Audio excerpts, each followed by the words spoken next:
Your Excellencies, distinguished guests, ladies and gentlemen, my name is John Adobiri. I'm part of the international participants team here at Expo 2020, and I'm very happy to welcome you all to the final day of our pre-Expo event focused on tolerance and inclusivity. We have a lot of ground to cover today, and we'll be hearing from participants, partners, and friends of Expo from all around the world. So let's make a swift start.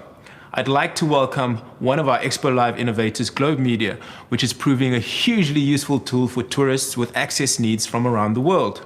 To talk about his team's work, here is Globe Media CEO and co-founder, Renat Ampilagov.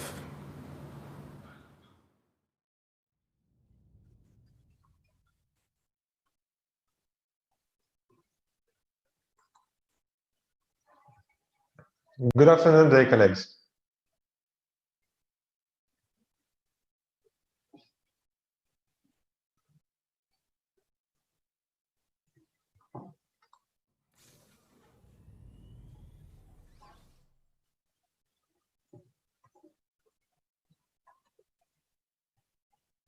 Good afternoon, dear colleagues. My name is Renat Pelogov, and I'm from St. Petersburg, Russia. Thank you for this wonderful opportunity to talk today about my favorite topics, inclusion and travel. Together, these two words give inclusive tourism. And I'm glad to present you the Globe for All project, dedicated to accessible tourism. Accessibility is very important for 15% of the world population living with disability. It's also important for me and to everyone here, because no one is immune from loss of mobility and independence. I'm a little bit nervous, because I'm talking about the project that could help 1 billion people. Plus, by 2050, there will be 2 billion people over 60. Usually, they meet many barriers, because the world is not accessible to them. Sites, transport, hotels usually are not disabled friendly. There is no good source information that tells about accessibility places, how to get there and what to do. Like everyone else, wheelchair users, deaf and blind people want to travel. Don't forget about parents with babies and the elderly. According to Lonely Planet, 50% of people with disabilities will travel more knowing they have an accessible environment at their destination. That's why accessibility is a catalyst for travel. Our team wants to make this world accessible for all who dream of new places. That's why we created Globe for All, the online information and booking platform for tourists with special needs. Our project has two parts. The editorial part, accessibility news and travel stories, live hacks and interviews to inform and inspire. And excursion part, adapted tours, excursions, transfer services, and inclusive practices to book and rent. But above all these, we help disabled people to live active life. We invite them to be guides and accessibility experts. We have partners with disabilities from different countries who share their travel experience and create excursions. They work with museums, theaters, travel companies. We see accessible tourism as both a human right and a business opportunity. So how does it work? It's very interesting and simple. Our key customers are disabled tourists booking tours and excursions, disabled guides publishing excursions, objects of tourist infrastructure. How it works for tourists? At first step, we should inspire. After that, find information about accessibility, book tours and excursions, and get new impressions. Our guides are city residents with disabilities, NGOs of disabled people, travel companies, museums, theaters, transport companies, etc. How it works for guides? At first step, we make an inspiration. After that, suggest an impression Prepare and post an excursion, get interest in job and tourism. Globe for All is social enterprise, so part of the excursion will always be free. Our mission is to make Globe for All helpful for tourists with access needs from around the world. Increasing accessibility, they improve the quality of life for all people. By supporting responsible tourism, we change people thinking, encourage mobility, and provide equal opportunities for all. COVID-19 showed how hard it is to be within four walls, unable to live a normal life. Many people with disabilities often live this way. Therefore, it's very important for everyone, regardless of their abilities, can move freely, experience all they want, and live a full life. So why we do this? Globe for All is an inclusive team of like-minded people. These are people who know everything about travel and accessibility. 5 team members have disability. They work as a journalists, developers, editors, managers, accessibility experts. By now we have website in Russian and English, team of employers and experts with disabilities, partners from different countries such as Russia, Poland, Jordan, Morocco, Nepal, Germany, France, Spain, San Marino, etc. Sales of the travel products. Globe for All is a winner of the Moscow Travel Hub 2020, finalist of the 2020 Asia Pacific Social Innovation Partnership Award, and Expo Live program in 2019.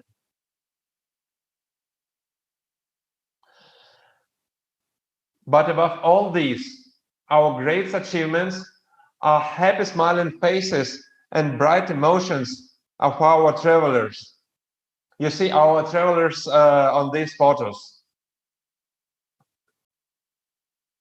The best way to know about project is to see this emotional video. Please let the video play.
Thank you for your attention.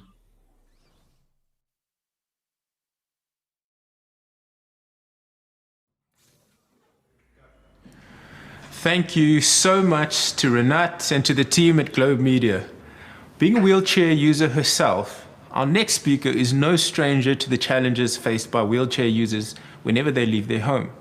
Her response was to build a tech solution that collects accessibility information and shares it with users to make their movement easier.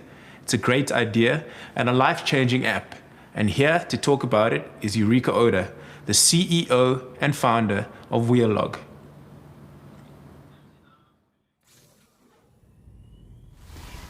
Hello everyone, I'm Yuriko Oda from Japan.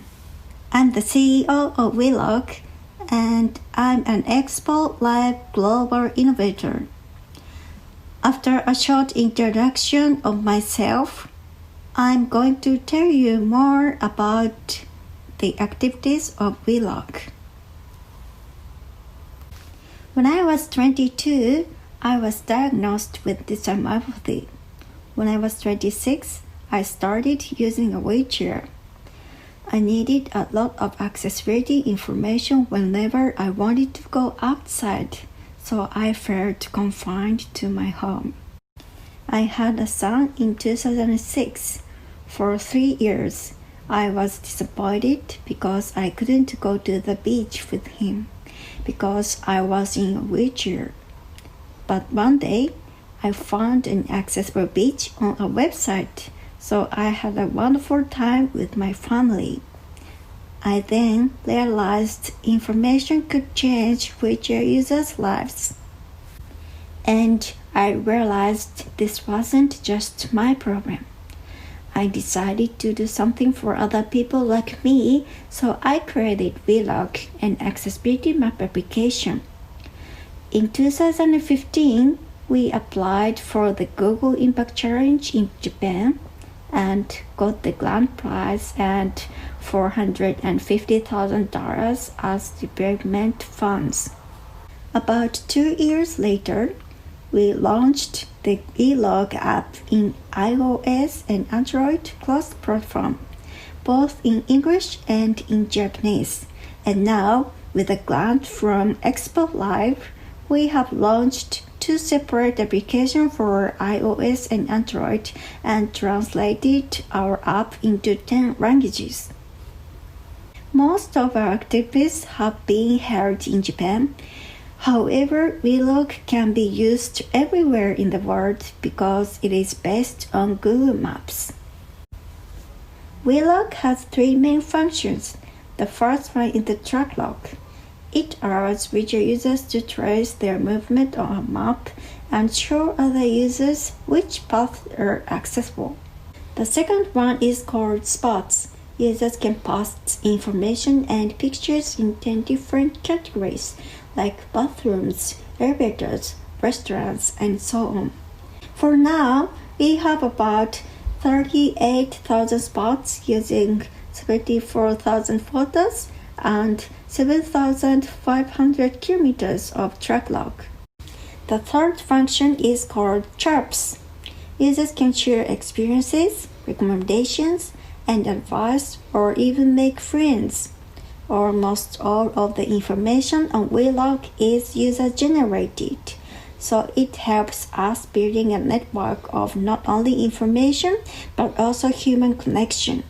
For now, we have about 28,000 users.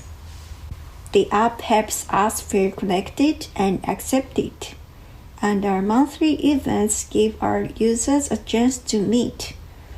What also makes us especially happy is that 70% of our users are not wheelchair users, but people without disabilities who understand our situation and want to help. Ahead of the Tokyo 2020 Olympic and Paralympic Games, we conducted accessibility surveys of restaurants and other facilities around the Olympic venues. We used all that information to produce a guidebook with about 1,400 photos. Our hope is that people who come to Japan for the games will hear about our app and start using it when they return home as well. Another activity we are proud of are our walking events, where we invite people without disabilities to go around cities in wheelchairs. That helps them learn more about our problems and understand the importance of accessibility. Before the pandemic, we held 30 events with over 1,000 participants. After that, we changed the style of event to online city walks. In September, as our first attempt, we held a city walk event in Japan that connected about 90 participants from 12 locations online. Our slogan is creating a world in which no one should give up, even though they are in a wheelchair. We can work on breaking down barriers on the road and in the minds. Vlog helps us feel connected and accepted. Since I started using a wheelchair, my world has completely changed. Struggles wheelchair users face can range from entering a restaurant, finding an accessible toilet, to finding an elevator. In Japan alone, 1 in 60 people is in a wheelchair. However, I don't see them around that much. Still, if people continue sharing accessible information on Vlog, that can change drastically in Tokyo, in Japan, and in the world. If a place is accessible to me, I can lead the way for other wheelchair users. And not only wheelchair users. Let's make the world better together. We believe that we can create a world where wheelchair users can go wherever they want, whenever they want. Thank you.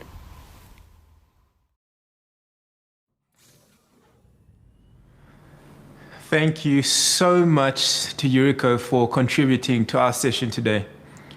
Now it's time to learn about the Forum 2000 Foundation, which pursues the legacy of the former president of the Czech Republic, Václav Havel, through supporting the values of democracy and respect for human rights, assisting the development of civil society, and encouraging religious, cultural, and ethnic tolerance. The Czech Republic will be bringing this platform to Expo next year so that thinkers and change makers from around the world can openly debate and discuss these critical issues.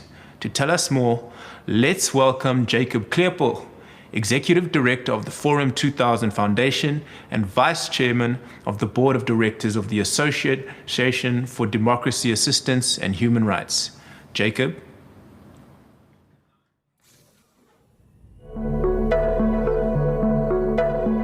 Václav Havel, Joe Sasakwawa, and Elie Wiesel founded Forum 2000 for a purpose. We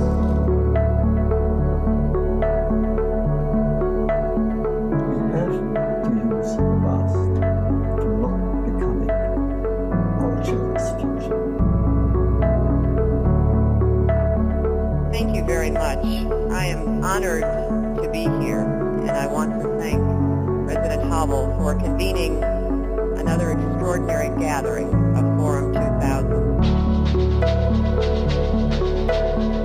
So those people, they are peace, think more seriously, and we should develop new ideas.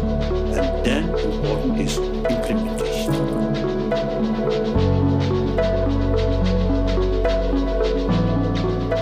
Dámy a pánové, vážení přítomní, já vás co nejsrdečněji vítám na konferenci Forum 2000.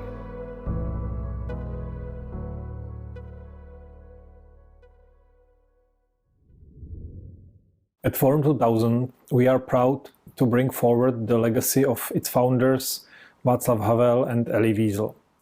The Forum 2000 Foundation dedicates itself to discussing important issues crucial to the future of humankind, democracy, human rights, and a tolerant dialogue among cultures and civilizations. We bring together leaders from around the world to discuss these issues and to contemplate a possible future path forward in a tolerant and open atmosphere.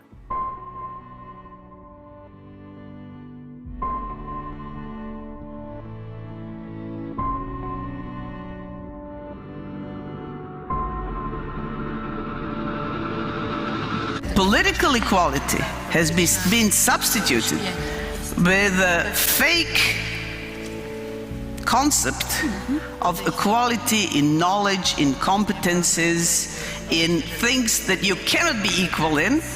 The term human rights is even changing because it sort of encompasses everything. You have to return to fundamentals. There has to be a reaffirmation of the basic freedoms When the authorities released 50 or so political prisoners, that was also momentum. And there was this rush to congratulate the president and the government for releasing these prisoners. But no one said these people should not have been in prison in the first place. Leader essentially means when an ordinary person does something extraordinary. That's called leadership.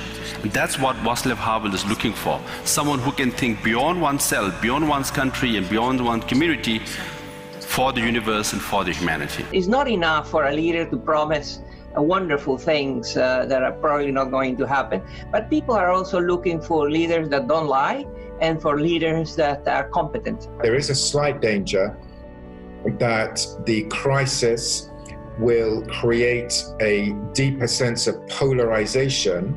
And therefore, it is very important, as we've seen some of the marches and some of the discussions politically, that in fact it is a time to recognize the fact that women are bearing the brunt of many aspects of the virus.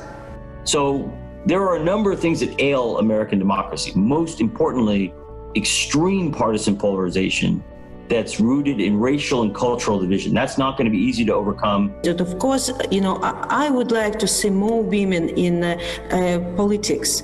Unfortunately, people have become very avaricious, very greedy, very much looking after themselves rather than in the main helping other people.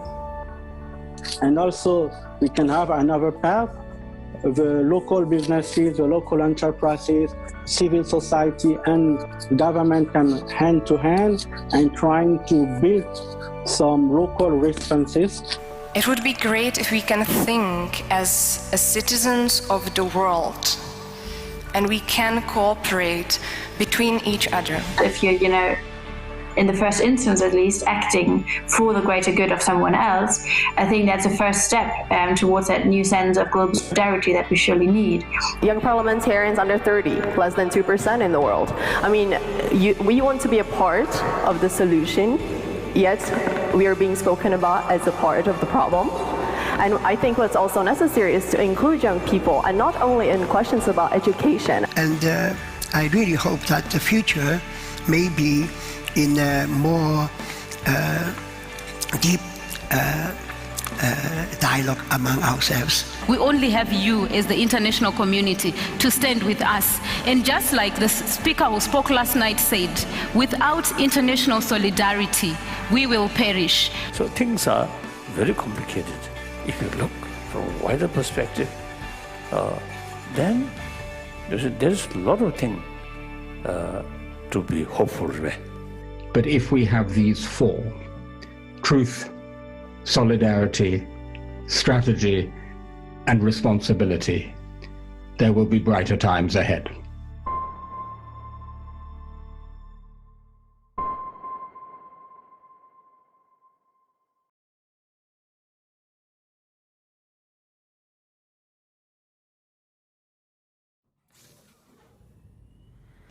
Thank you so much to Jacob, to the Forum 2000 Foundation, and to the Czech Republic for that contribution to our day and to our thoughts around such vital issues.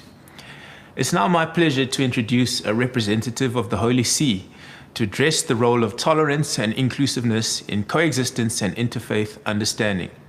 Please welcome Reverend Monsignor Tomas Trafny, Deputy Commissioner General for the Holy See at Expo 2020 Dubai, and priest of the Archdiocese of Lublin and official of the Pontifical Council for Culture. Reverend. Hello to everyone. Greetings from the Holy See. I am Monsignor Tomasz Trafny, Deputy Commissioner General of the Holy See's Pavilion, and I am happy to participate at this event on tolerance and inclusiveness. Indeed, tolerance and inclusiveness seem to represent major challenges for the human being. They are also the biggest opportunities for a better world. Anytime people with different backgrounds have opened their minds and hearts to each other through dialogue and collaborative efforts, humanity has benefited in terms of cultural, material, and spiritual growth for many people. Based on that premise, the leitmotif of almost all the sections of the Pavilion of the Holy See will be the exploration of the role of dialogue and the exchange of ideas that help us all to appreciate the richness of other cultures and their intellectual and spiritual achievements. For that reason, one of the sections will be dedicated to the topics of tolerance and inclusiveness that lead to the discovery of the fraternal dimension of our existence. In the context of cultures and religions that are diversified one from another, tolerance is the necessary step, indeed the very first one, in looking for mutual understanding, cooperation, and peaceful coexistence between people around the world. On February 4th, 2019, during the first ever papal visit to the Arabian Peninsula, Pope Francis and the Grand Imam of Al-Azhar, Ahmad Al-Tayeb, signed the significant document on human fraternity for world peace, also known as the Abu Dhabi Declaration. By this highly symbolic act, those two religious leaders expressed an appeal to those who cherish the values of tolerance and fraternity that are promoted and encouraged by religions, and a sign of the closeness between East and West, between North and South, and between all who believe that God has created us to understand one another, cooperate with one another, and live as brothers and sisters who love one another. This inspirational act of friendship and fraternity has already led to concrete outcomes. It is enough to mention the formation of the Higher Committee for Human Fraternity, the effort of the construction of the Abrahamic Family House in Abu Dhabi, the creation by the Crown Prince of Abu Dhabi of the Zayed Global Fund for Coexistence, the Zayed Award for Human Fraternity, and other initiatives, meetings, and efforts towards spreading the idea of human fraternity. Not least, it is important to stress that the recent encyclical letter, Fratelli Tutti, by Pope Francis, was entirely dedicated to the issue of fraternity and social friendship. At the very beginning of this document, Pope Francis pointed out that its preparation was stimulated by the meeting and common understanding he experienced during his apostolic visit to the Arabian Peninsula. Motivating his commitment in writing the encyclical letter, he states, "In this case, I have felt particularly encouraged by the Grand Imam Ahmad Al-Tayeb, with whom I met in Abu Dhabi, where we declared that God has created all human beings equal in rights, duties, and dignity, and has called them to live together as brothers and sisters." The Holy See's Pavilion will seek to encourage dialogue and present it as a necessary tool in reaching harmony and peace between people, cultures, and religions. Dialogue indicates a relationship between at least two subjects. It is based on meeting and mutual communication, characterized by some essential features. In fact, it is a constantly evolving reality, dynamic and perfecting relationship where the subjects of the reciprocal interaction are moved by the profound desire to know and to understand each other. Dialogue has also its intrinsic dynamic. It is characterized by openness to novelties and new investigative horizons, by humility in research, by freedom from prejudices, but at the same time by clarity in evaluations, and what is essential, by an orientation toward the truth and genuine curiosity that goes hand in hand with a constant search for truth. In this sense, dialogue represents an opposition and a remedy to the ideas of confrontation, violence, or dominance. Openness toward the other out of love of truth and curiosity makes dialogue possible and transforms it into a fruitful and lasting experience, leading into inclusiveness and fraternal feelings. The role of religious leaders, as well as representatives of civil society in fostering dialogue, can be an inspirational example and have important value for humanity in raising awareness about what unites us instead of what divides.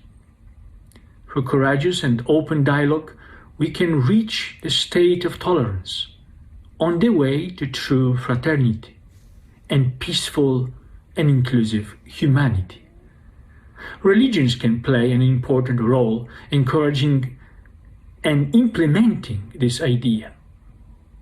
In fact, Pope Francis acknowledges it, saying that different religions, based on their respect for each human person as a creature called to be a child of God, contribute significantly to building fraternity and defending justice in society.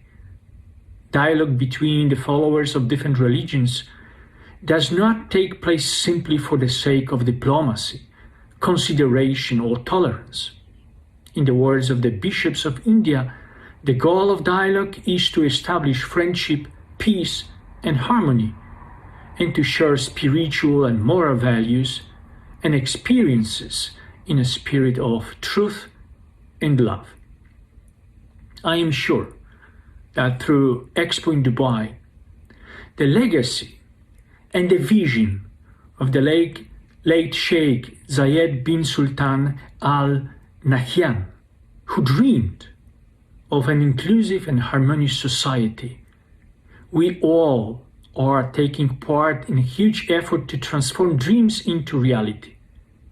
And the Holy See is more than happy to join this initiative and commitment in building bridges, in overcoming prejudices for the sake of human harmony, mutual understanding, and peace, concrete expressions of fraternity and social friendship. Thank you for your attention, and happy Tolerance and Inclusiveness Week to everyone.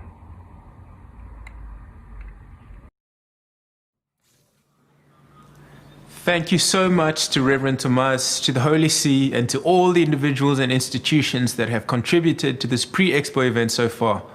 We'll now take a break and come back at 1 p.m. UAE time for some Expo family talks from participants and partners. See you then.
Welcome back to the final day of our pre-Expo event focused on tolerance and inclusivity. It's now time for some Expo family talks where participants and partners take the opportunity to update you on work they have been doing in the spheres of tolerance and inclusivity. First up is our partner SAP, and to speak about the work SAP is doing around the world, we have Deidre O'Reilly, Senior Director of Expo 2020 for SAP UAE, and Vidya Gugnani, Director of the SAP Co-Innovation Lab in the UAE.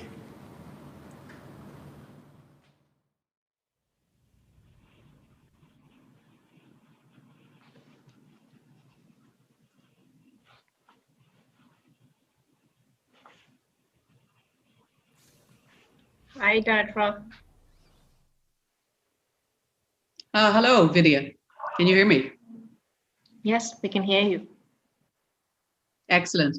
Let me start then by saying a thank you to Expo for inviting us to talk about Podium, our lovely story that we have unfolding before us before we open the gates of Expo next October 1st, inshallah. So many thanks to the Expo team and lovely to speak to everybody. Hello, good afternoon, good evening, good morning, wherever you are. Our story began at an 8 o'clock meeting one morning in Expo when Mohammed Al-Hashmi, who is the CTO, introduced us to one of their colleagues, Salam, who was working with Expo in the HR department. And Salam has cerebral palsy, and he did the actual presentation that morning, speaking about his challenges of working in an office area and in particular working on the first floor. So it grabbed my attention, and I followed Salim down the corridor and had a conversation. And there was born Podium. So we started our journey from there, and Podium with the POD is for People of Determination, as they're known in the UAE, or especially abled people elsewhere. And little did we know the global attention that we'd glean moving forward. So we entered Podium, we began developing with Expo and 2 other companies. There are 4 companies involved in this, all giving their all and helping out greatly with all of the team at Expo and everywhere else to see what we can do to help our friends, People of Determination. Their main message to us was that nobody was listening to them. And because of that, we decided, well, we will listen to you. And as we unfolded and began the work, we decided we would also enter this for the 1 Billion Lives program, which is an initiative in SAP. And we actually won the 1 Billion Lives program in Johannesburg, and we have moved forward at a pace since then. And Vidya will fill you in on the technical details of exactly where we are now with Podium, the application. We have fantastic ideas coming through, great enthusiasm from everybody on the team, and it's wonderful to see it. And I'm sure you've seen this many times during this week, or maybe you'll see it again, but I was very surprised as an able-bodied person, and actually most of our team are able-bodied, that 1.2 billion people globally suffer from some form of disability. Now that can be cognitive, it can be hearing, oral, it can be sight, and can be mobility. But that means that 85% of us are supporting them all the time. So we know somebody, or we've helped somebody, or we have somebody in our family who we've helped along the way. And this is what we're trying to do with our colleagues in Expo at the moment. Next slide, Vidya. So we've 4 areas that we're working on. Mobility is the core area that we will start with. A safe and better experience, if you like, a better journey for our colleagues of determination, so that they can enjoy the experience in as best a way possible, so that they can be helped along the way by their families, their helpers. They can talk peer-to-peer to other people to find out which is the best journey they could take, where are the places that are most suitable to their particular form of disability, and they can then review and give an opinion on where they would like or recommend that other people could go to. Next slide, please, Vivi. So I'm lucky. My days are fairly good at the moment. I think, like everybody, we're all working from home or in a restricted movement at the moment. But if you take any typical day, pre-COVID, let us say, then we get up in the morning, we take the kids to school, we go down, we do the shopping, we go out, we come in, we go to the office. We are, using our normal day transpires fairly quickly. Our studies showed that, like, even just the simplest journey for our friends with mobility issues and People of Determination was taking at least twice as long as everybody else. So I'd like you to think for a minute and think about what you did already today after you got out of bed this morning, whether you were home tutoring your kids or whether you were dropping down to the shop to get something or driving for a while and coming back. Then I'd like you to think about that with your eyes closed, and think about it if you had no sight, if you couldn't hear, if you were mobility challenged, if you were on crutches or you were in a wheelchair, or you had some sort of a cognitive issue where crowds would irritate you so much that you found going out almost an impossibility. These are the areas that we're concentrating on to help our friends make their journeys easier. And this is where we're moving forward with Podium. Next slide, please, video. My background actually is very varied, but many years ago, I was the co-skipper of a transatlantic yacht, and we had to get doctor's permission and special permission to take 2 members of crew with us. One was a hearing challenged, and the other chap had a quadruple bypass. And I've had great times in my life, but no time like their faces when we crossed the line in St. Lucia after we'd completed a 2,000-mile journey in a 51-foot yacht. And that's always stayed with me. And it stayed with me this time when I met with Salim, who is pictured here on your right, and spoke with him that morning, listened to what he had to say, and began looking for people in SAP to help me out. And luckily our MD at the time put forward a team, and we helped put through what we have now, what has now become the Podium app with Expo. We also had Steve speak to us and advise. He was an advisor with Expo at the time, and he's profoundly deaf, and he gave us an enormous amount of help. And we've had help all along the way from Dr. Jennifer Kamuli, who's also working with Expo, with Mohammed Al-Hashmi, Iman Al-Amrani in the IT department, all of the teams that have been working on it, our partners here, Technologies and Extensia, who are helping us produce the best we can for the people that we want to do most for. Vidya, I'll hand over to you here to do the technical piece. Thanks. Thank you, Dee, and it is my pleasure to be here. Dee gave you a brief explanation about our journey and how we started with Podium. Podium, as the word stands for, as POD, or the People of Determination, is a platform for them which helps them or gives them solutions and services so that they can lead an equal life of dignity.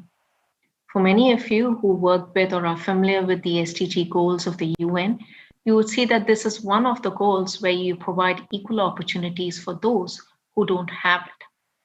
With this in mind, when we started the journey for Podium, we were inundated with ideas. So we started our first brainstorming workshop with the Expo team this seems like a lifetime ago, but maybe in Jan or February this year, where we said that tell us what you would like to see within the solution. We asked our colleagues Salem, Steve from the Expo 2020, from their experiences, as what would actually be something that they would see within the application.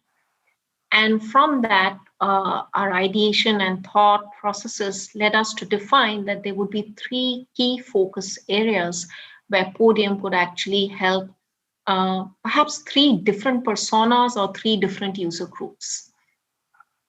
The first user group is the people of determination themselves, or those with challenges, those with disabilities that they are referred to, who need to actually understand when they're visiting large crowded areas, or perhaps now the current pandemic, even venturing to go out and understand how they can plan a particular journey or plan a particular outing. When they're doing that, they often have to rely upon the support, the service, and the kind of continuous guidance that they would need from their family members or their caregivers. How would they actually be able to seek what they need to do when they're actually planning this journey? When they've actually reached somewhere, gone out, if they face a particular issue, how do they actually ask for that support? Say you have a fall, say you face a sudden seizure, or suddenly when you're at such a large crowded place, the loud sounds, or there is a malfunction in the support device that you have, how do you actually ask for the support? When you've actually gone to such large crowded areas, or you have visited such places, many times, hopefully, the experience is positive.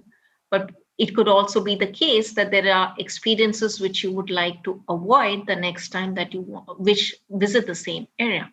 How do you actually share this feedback, or ask or give your opinion on what matters? So this is what we call as the first arm of Seek, Socialize, and Support, which is primarily targeted towards the POD or those or the caregivers who would actually use this application to do this. However, a second crucial element, as you can see, whether it's the Expo 2020 or large arenas or large spaces, which actually invite visitors with special needs, is that they need to be prepared to actually understand what the POD are requesting them for, what the POD are saying. They need to be basically the soundboard of what the feedback that they are receiving from the community. So they need to actually understand and receive this feedback, analyze this feedback so that their support is improved the next time. If there is a particular flaw or there is a paucity in a particular service, they need to connect and correct those gaps so that the next time a POD visits the Expo or any other large event areas, they have a better experience. The fundamental concept of this is that you provide them with an amazing, fantastic experience as part of this journey. The third, but perhaps something that's often ignored, is and specifically someone we need to applaud and really commend in these times, is our healthcare workers. The healthcare workers need to react quickly. The healthcare workers need to respond on time. the healthcare workers need to ensure that these incidents are not reported again, and therefore there is a gradual reduction in them. With this in mind, react, respond, and reduce the incidents forms the responsibility of those who are caring for or taking care of these facilities on site.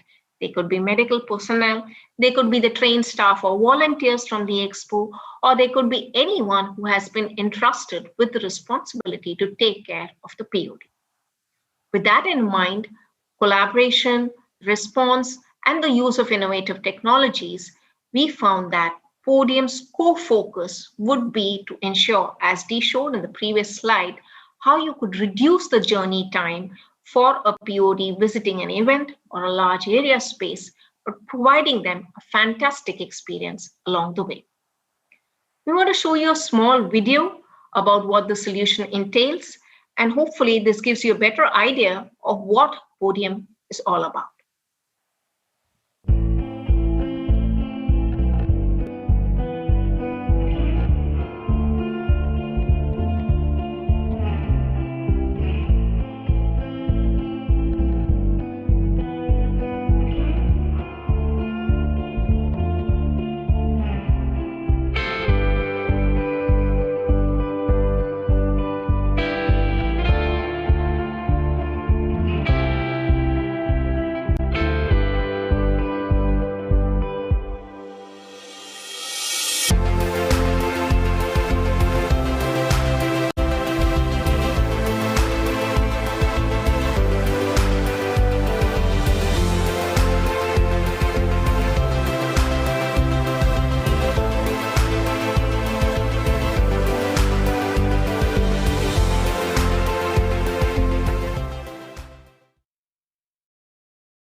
What are the key factors or the key facets of Podium?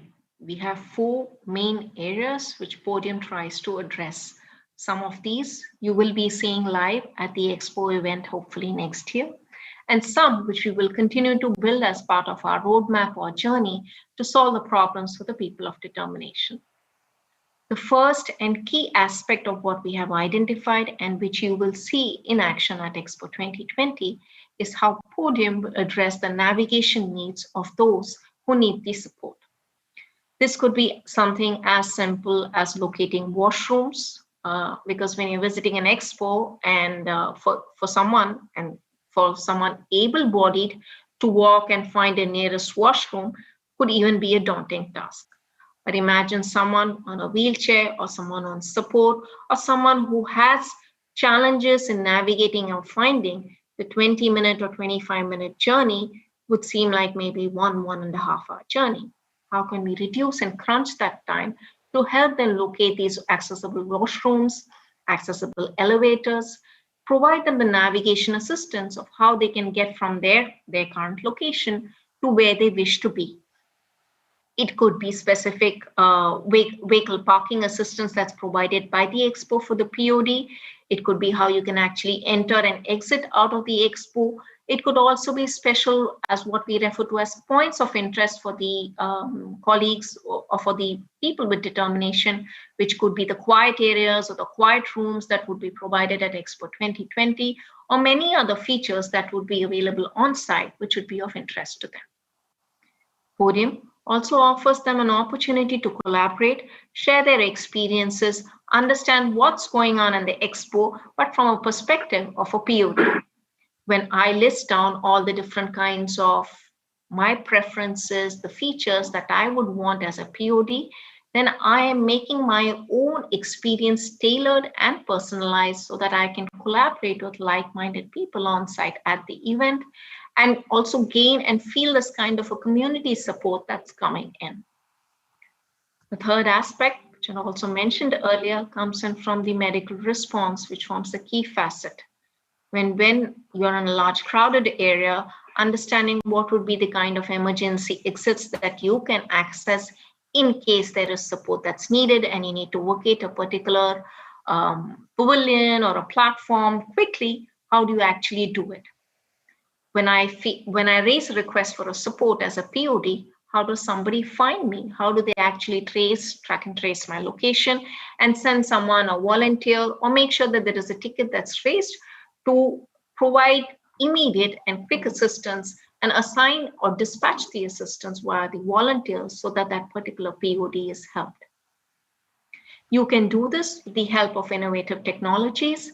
And right now, most of our devices, as you know, are equipped with a lot of features which already provide inbuilt innovations, whether it is fall detection, whether it is haptic assistance, whether it is behavioral patterns. Understanding a lot of these, all of the information is stored from what someone using Podium would provide to the platform. The platform uses this information to continuously read, feed, and send this data back to the Expo via also analytical dashboards so that they understand what is happening and what is the feedback or what is the experience of the POD at an event like Expo 2020. Where are we on our journey? As I mentioned, we began our experience or our design thinking or our brainstorming session with the Expo 2020 team earlier this year with the POD themselves, and we started the development of the application. And what you see on your screen is just a quick snapshot of how the application would ultimately pan out or what you would see being used at the Expo hopefully next year. The application would remain accessible and free to all of those who visit the Expo 2020, specifically the POD or the people of determination, or their family or their caregivers.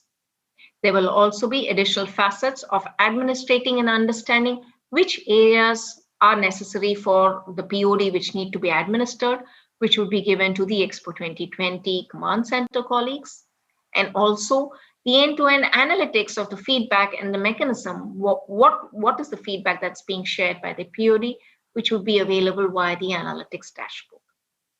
These three form the key main phases or components of the Podium platform, which you should hopefully see next year.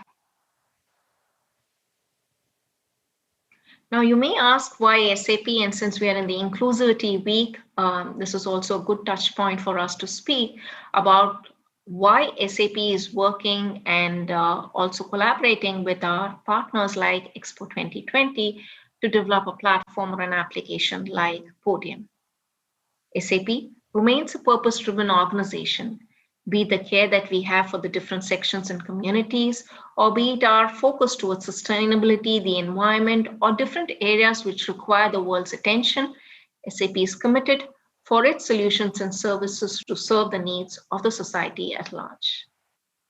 As SAP, we bring a huge and vast portfolio of solutions and skills which can benefit and assist in the development of a platform like Podium. Leveraging the SAP Cloud Platform to build the mobility services, which is the mobile application Podium that you will see, to the analytics that will be used by the Expo team, or to understand how customer profiling will be done using experience tools like Gigia, or the feedback management using SAP Qualtrics. SAP has a huge set and portfolio of tools which form and can cater to every part of this journey that will make Podium something that the POD would truly appreciate. We have been involved in many programs like the Autism at Work itself, where we have colleagues who are our peers who are working with us, who also share and are part of the test group, development group at SAP. Many of our customers by nature, like Expo 2020, carry with them their own customer base of POD, have solutions that they want for POD, and which forms a good platform for SAP to actually serve these needs. We are an organization that supports diversity and inclusivity, but remains strongly committed to solving the UN's SDG goals, and our cooperation launched and reaffirmed at the Davos conference earlier this year. Our solutions reflect a strong bend and a strong mindset towards providing the solutions that are needed to solve or bring in the inclusivity in the community at large. With that, I would like to hand over to Dee to take you through and perhaps give a few more words on our journey with Podium. Thanks, Vidya. And I think you can probably see that there's been a huge amount of work, as I mentioned previously, done by all teams involved here. As you can see, SAP is backing this. We are having wonderful discussions at all levels throughout the company and with all of our partners, as well as with Expo, on this topic. I do believe that this is going to make a great difference. And as this is one of my favorite photographs, where the best known expert in gravity on the planet, on his 65th birthday, experienced zero gravity. The man who sat in the same chair as Sir Isaac Newton and never thought that he would be free of his wheelchair after 40 years is floating. And you can see by the smile on his face how much it means to him. And what he has said, that by physical handicaps won't stop us as long as we're not disabled in spirit. And I think that this is one of my proudest projects that I've worked on. The spirit that I've seen on the team, the dedication that I've seen from everybody involved, the interest that we've gleaned from everybody who has spoken to us has been palpable. I feel that it's a wonderful opportunity. It's a great example of what Expo is all about. Everybody pulling together to produce something and to help people in general. And that's what we're trying to do here. Podium, I believe, will be one of the biggest successes in Expo. We're delighted to be involved, the Expo 2020 team and our partners, delivering this in time for October of this year. We really look forward to it. And if anybody wants to contact either of us, please reach out either through the Expo team here, or we have a very easily remembered email address, which is expo2020@sap.com. Please do contact us. We'd be very willing to talk to anybody about this. We're really excited to move this forward. Thank you all very much for your time. Vidya? Thank you. Thank you, everybody. It's been a pleasure speaking with you.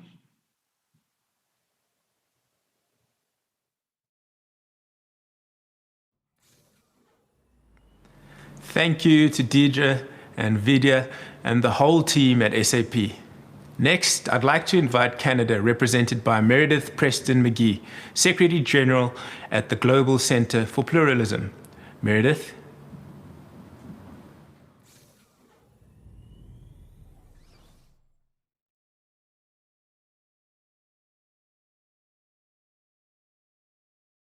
Your Excellencies, Ministers, friends, I'm delighted to be joining you from Ottawa, Canada for this pre-Expo program. I'm Meredith Preston McGee, the Secretary General for the Global Centre for Pluralism. Thank you to the organizers of Expo and to the Embassy of Canada to the United Arab Emirates for this invitation to speak on a topic which is central to the work that we do at the Global Centre. I would like to begin with a land acknowledgement. This is something my Canadian colleagues will be familiar with, but that is less well known to our friends around the world. I acknowledge that I am speaking to you in Ottawa on the unceded territory of the Algonquin peoples. Unceded, meaning that the Algonquin nation have not given us rights to be on their land. These acknowledgements remind us of the continued process of learning and listening that are integral to reconciliation with Indigenous peoples and core to pluralism. It reminds us that our work in Canada with reconciliation continues as it does in so many countries around the world. The Global Centre for Pluralism is an independent organization founded as a partnership between His Highness the Aga Khan and the Government of Canada. We work with policy leaders, educators, and community builders to amplify and implement the transformative power of pluralism. Before speaking further, I feel that it's important to explain what we mean by pluralism. Pluralism is, at its heart, an ethic of respect for diversity. While diversity in society is a demographic fact, a universal demographic fact, pluralism refers to the actions we take to respond positively to these differences. Diversity becomes the basis for a more successful and prosperous society, and not something to be managed or overcome. Tolerance and inclusion are the themes for Expo. We see these issues as important markers on the path towards more peaceful and prosperous societies that respect diversity. At the same time, we must recognize that tolerance and inclusion are only a part of the necessary transformative processes for a pluralist society. Pluralism requires transformative change, both to the institutions that govern diversity, as well as to our own public attitudes about belonging. A strong legal framework to support diversity is important, but it is only one piece of the puzzle. For laws and policies to be applied and sustained, we need to build societies that are committed to embracing diversity. With so many challenges facing us, why is it important that pluralism be at the front of our minds right now? This year, through the pandemic, we are seeing inequalities widening around the world. We are reminded that inequality affects all of us, holds all of us back. This global crisis underscores the urgency of a truly global effort to promote pluralism. At the Global Center, we recognize that every country is on a different path with a unique set of hurdles. Therefore, it is important that each country have a set of signposts to help them chart their progress in their particular journey towards pluralism.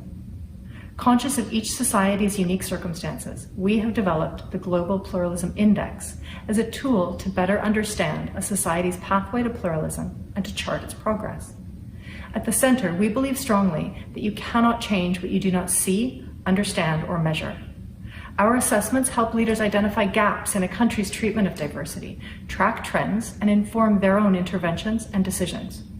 A few examples of our recent findings from our pilot assessment for Canada shed light both on the ways that pluralism is thriving in Canada, but it also highlights where more work is needed. We hope that other countries can benefit from lessons arising from our experiences, but by no means are we exporting a Canadian model. We in Canada see pluralism as core to our national identity. Publicly, there is strong support for multiculturalism, and this is how Canada's international partners see her. Uniquely, our assessment found that identifying more strongly with Canada actually reduces anti-immigrant sentiments. However, this is only the surface of the story. Our assessment also found, for example, a disconnect when we looked at how diversity is portrayed in the media, widespread perpetuation of racial stereotypes. In Canada's political and legal spheres, we see a strong commitment to pluralism. This has produced solid representation of racialized minorities in politics, for example. However, there's an uneven application of these commitments. This results in stark inequalities among minority groups and Indigenous peoples. These have a ripple effect, negatively impacting graduation rates, life expectancy, infant mortality, access to health care, and rates of crime and suicide. We feel that these more troubling findings are important reminders that we must not be complacent, but rather continue to make them visible, engage in constructive dialogue, and strive to find solutions as we evolve as a society. Building a future based on pluralism requires us to be frank about the groups who our societies have failed. This is often an uncomfortable position, but it is only by leaning into this discomfort and listening and learning from those who are not benefiting from the prevailing systems that positive change can begin. I look forward to productive discussions on these issues at Expo next year. And in the meantime, I wish my colleagues around the world the very best as we get through these trying times together. Thank you.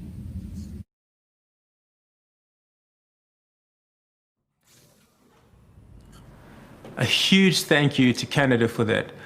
Our next speaker is Mara Zavagno, Chief Diversity and Inclusion Officer and VP of Human Resources, Port Solutions at Finnish company Konecranes. Mara?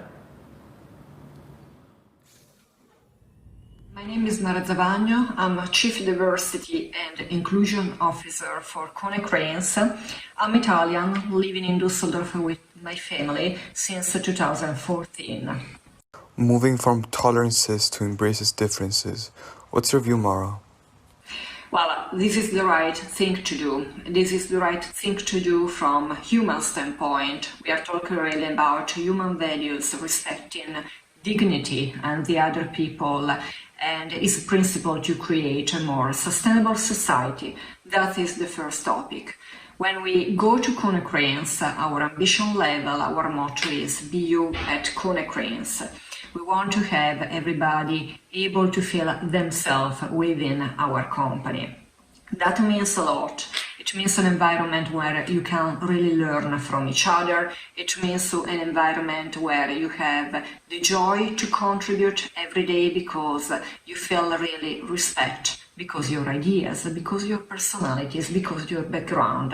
It's really the company where you would like to work. That is our ambition level. How did your journey begin? Our journey began already a while ago, but since 2019 had an acceleration when we decided to appoint the role of Chief Diversity Inclusion Officer. And this was really to have more accountability and focus on the matter, treating the topic of diversity inclusion as every other important business matter, and I will say also much more important because it's a matter on the culture that you want to have. And the culture that we want to have is again a culture where everybody can feel themselves, where we have a truly inclusive environment. All people feel belong and we are fully represented of the societies where we operate in. What was important for you to do? I think that we have been working on different topics. The first one was to create awareness within the organization, and by that also to be able to handle our unconscious biases and stereotypes that everybody has within their professional and normal life. So one of the things that we did, we created e-learning completely internally, so it was really based on our experiences and needs, and we made sure to provide to the people understanding on what we mean as a company about diversity inclusion, and also we discussed a lot about unconscious biases to give some tools to the people to recognize their unconscious biases as a kind of mirror in front of you where really you understand where are eventually the some prejudices sometimes that you have within your normal life and fight that. Our e-learning is currently mandatory within the organization and strongly supported by our leadership.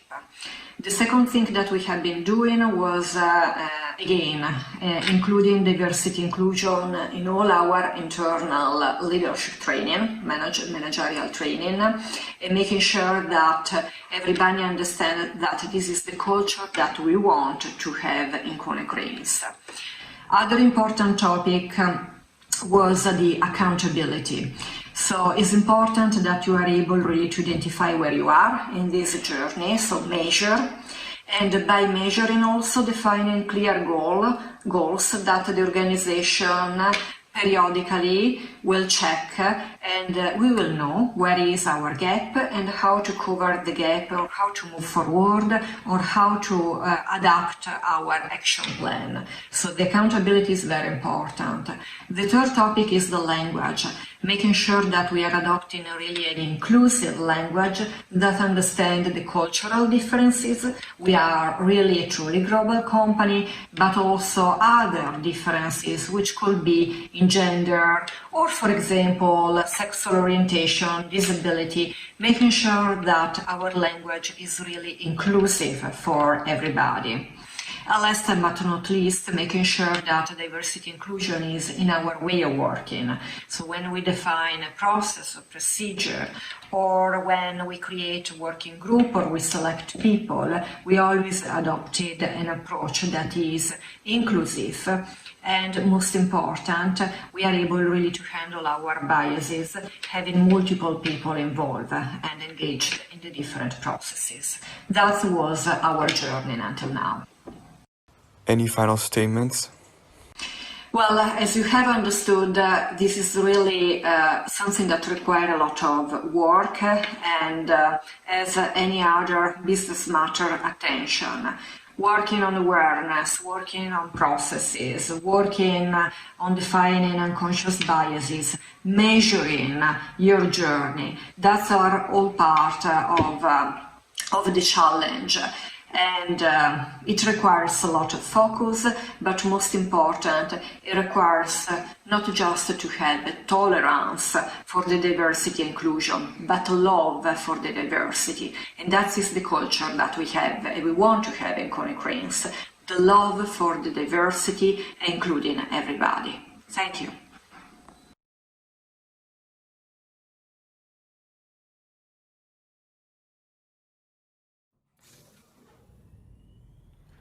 Thank you, Mara. We would now like to share a little insight into the incredible work carried out by Sightsavers, an organization and Expo Live innovator that is running healthcare inclusion programs in Bhopal, India and Nampula, Mozambique, using mobile phone tech to combat neglected tropical diseases. Over to Sightsavers.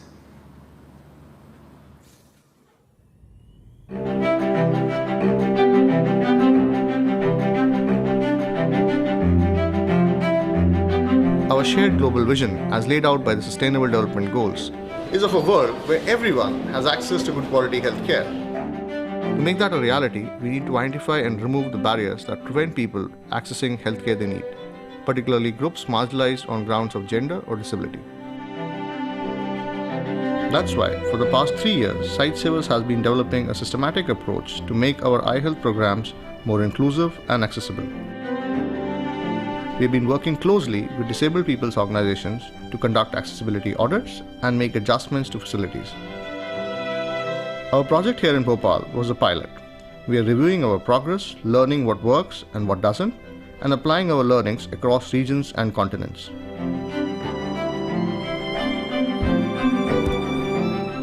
Hello, Christina. How are you? Hi, Sandeep. I'm good, thank you. So how are things in Mozambique? Here in Mozambique, we are combining the lessons from Bhopal with the insight of the local disability organization to design and implement our program.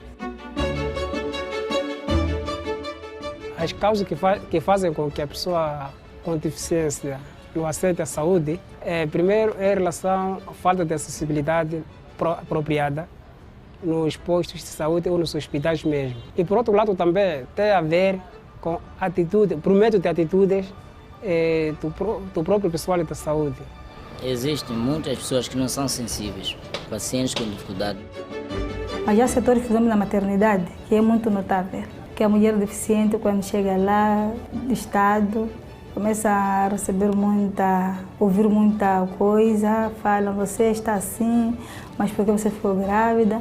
Então, elas são tiradas do direito de ser mãe, porque é deficiente. To combat this, we are training health staff to understand the barriers to health care for people with disability and establish a more positive and supportive attitude. To ensure health facilities like this are more welcoming spaces. Aqui precisa de corrimão aqui. É muito importante envolver a pessoa com deficiência nos projetos, porque nada para nós ser nós. Esse é o nosso lema.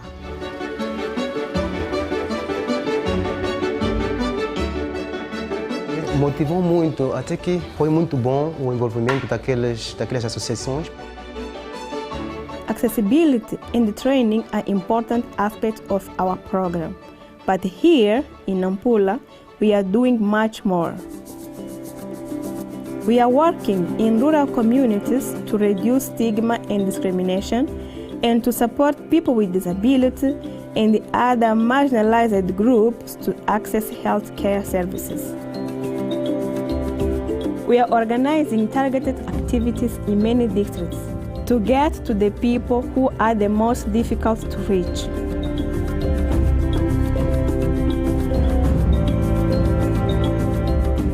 Mas as pessoas logo pensam que o deficiente não tem o direito que essa pessoa que sem deficiência tem.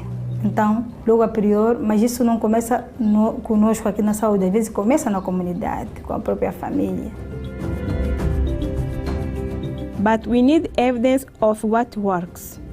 This is why we are disaggregating data by age, gender, and disability, using the Washington Group's short set of questions.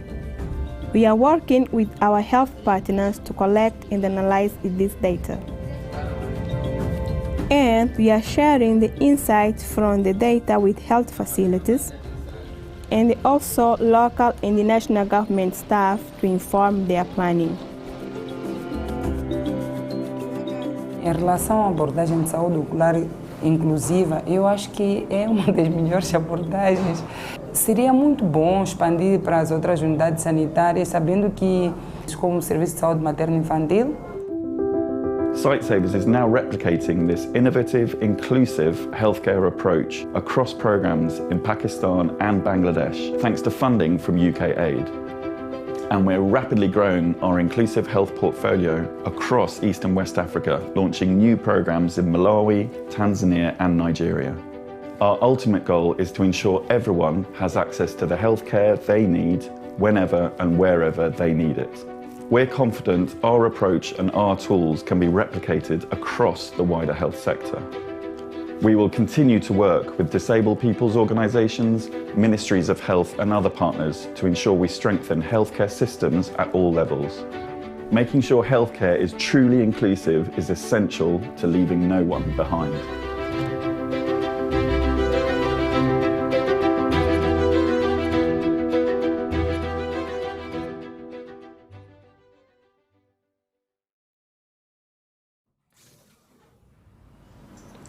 Thank you to the incredible team at Sightsavers for their contribution to this session and for the work they do every day to make a difference to the lives of so many people.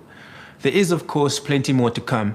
However, now we'll take a break. We will reconvene at 2:30 p.m. UAE time for our panel on dignified storytelling. Don't miss it. I'll see you then.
Your Excellencies, distinguished guests, ladies and gentlemen, welcome back for what should be a hugely interesting session coming up.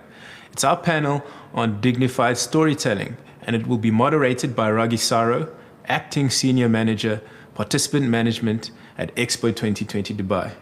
Ragi? Thank you, John. Distinguished guests, ladies and gentlemen, good afternoon from Dubai, and thank you for tuning in. My name is Raji Saro. I lead on a new and very exciting program titled Dignified Storytelling here at Expo 2020 Dubai, and I will be the moderator for this session. Today, we have an incredible panel, one that will focus on the promotion of tolerance and inclusivity and the importance of dignified storytelling within the development context. The panelists will address the greater need for storytelling to break down walls of prejudice and how it's important to uphold principles and human dignity for intercultural harmony. With that, allow me to welcome to the virtual stage Ms. Nabila Masrali, spokesperson for Foreign Affairs and Security Policy at the European Commission, Ms. Iman Khair, who is the head of the Diaspora Division at the African Union, Mr. David Gerling, Associate Professor at the University of East Anglia, and lastly, my dear friend and colleague, Ms. Sharmeen Medley, who is the advisor to the CEO of Dubai Cares in Communication and Marketing and Deputy Commissioner General for Dubai Cares at Expo 2020 Dubai. Welcome, distinguished panelists. I am honored to be among you, moderating the first of hopefully what will become a series of dialogues and conversations around dignified storytelling.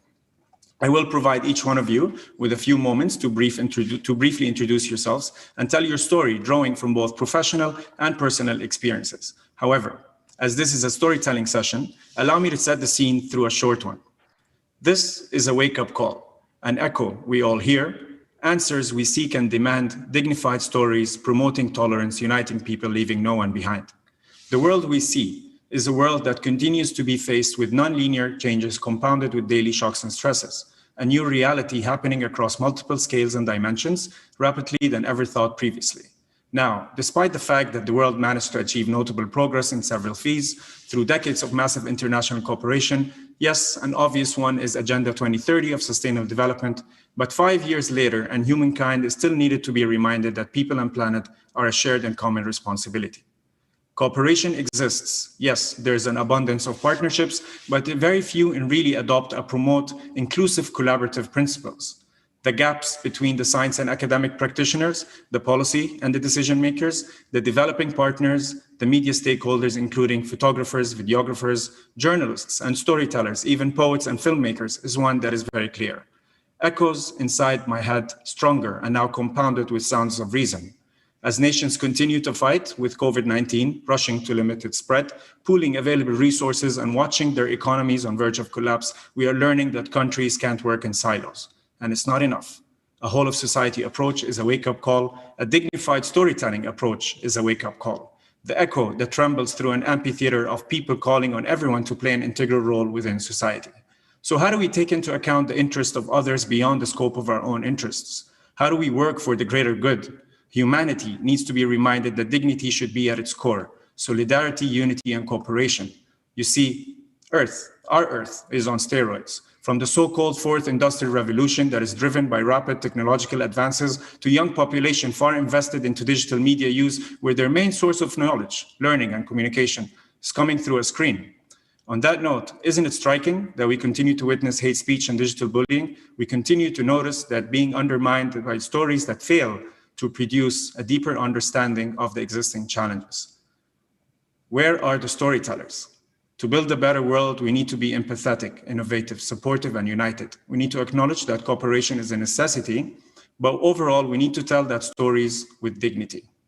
For decades, storytelling has been an integral part in communication and fundraising within the development sector.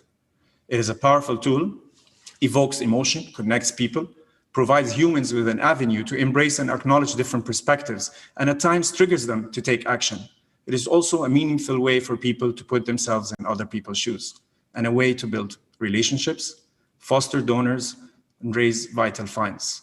So as we embark on this new decade in efforts to achieve the Sustainable Development Agenda, it has become imperative to establish a common understanding of storytelling that maintains and promotes human dignity, tolerance, and inclusivity. With that, the Dignified Storytelling Program seeks to foster a common understanding of that type of narrative that upholds the dignity of all persons. all while creating a positive environment to contribute to the global development context on the long term. And on that note, I would like to invite Sharmeen, who has not only has shaped what this program is today, but has continuously inspired us to look beyond storytelling on the usual practice. Sharmeen, can you please share with us your story? So Raji, just to confirm, do you want an introduction or do we go straight into it? Please go and tell your story the way you feel is best. Okay, all right then. So my name is Sherman Hailey. I am the Deputy Commissioner General for Dubai Cares at Expo 2020 Dubai. With that, I look after two initiatives, dignified storytelling. I also look after our pavilion, and I'm also involved in Rewired, which is a global platform for action on education. Dignified storytelling was born almost 2 years ago, and we are very happy to have found a partner in Expo in this initiative. I'm very happy to say that it's found a home where I believe that it will take center stage and it will achieve all its objectives.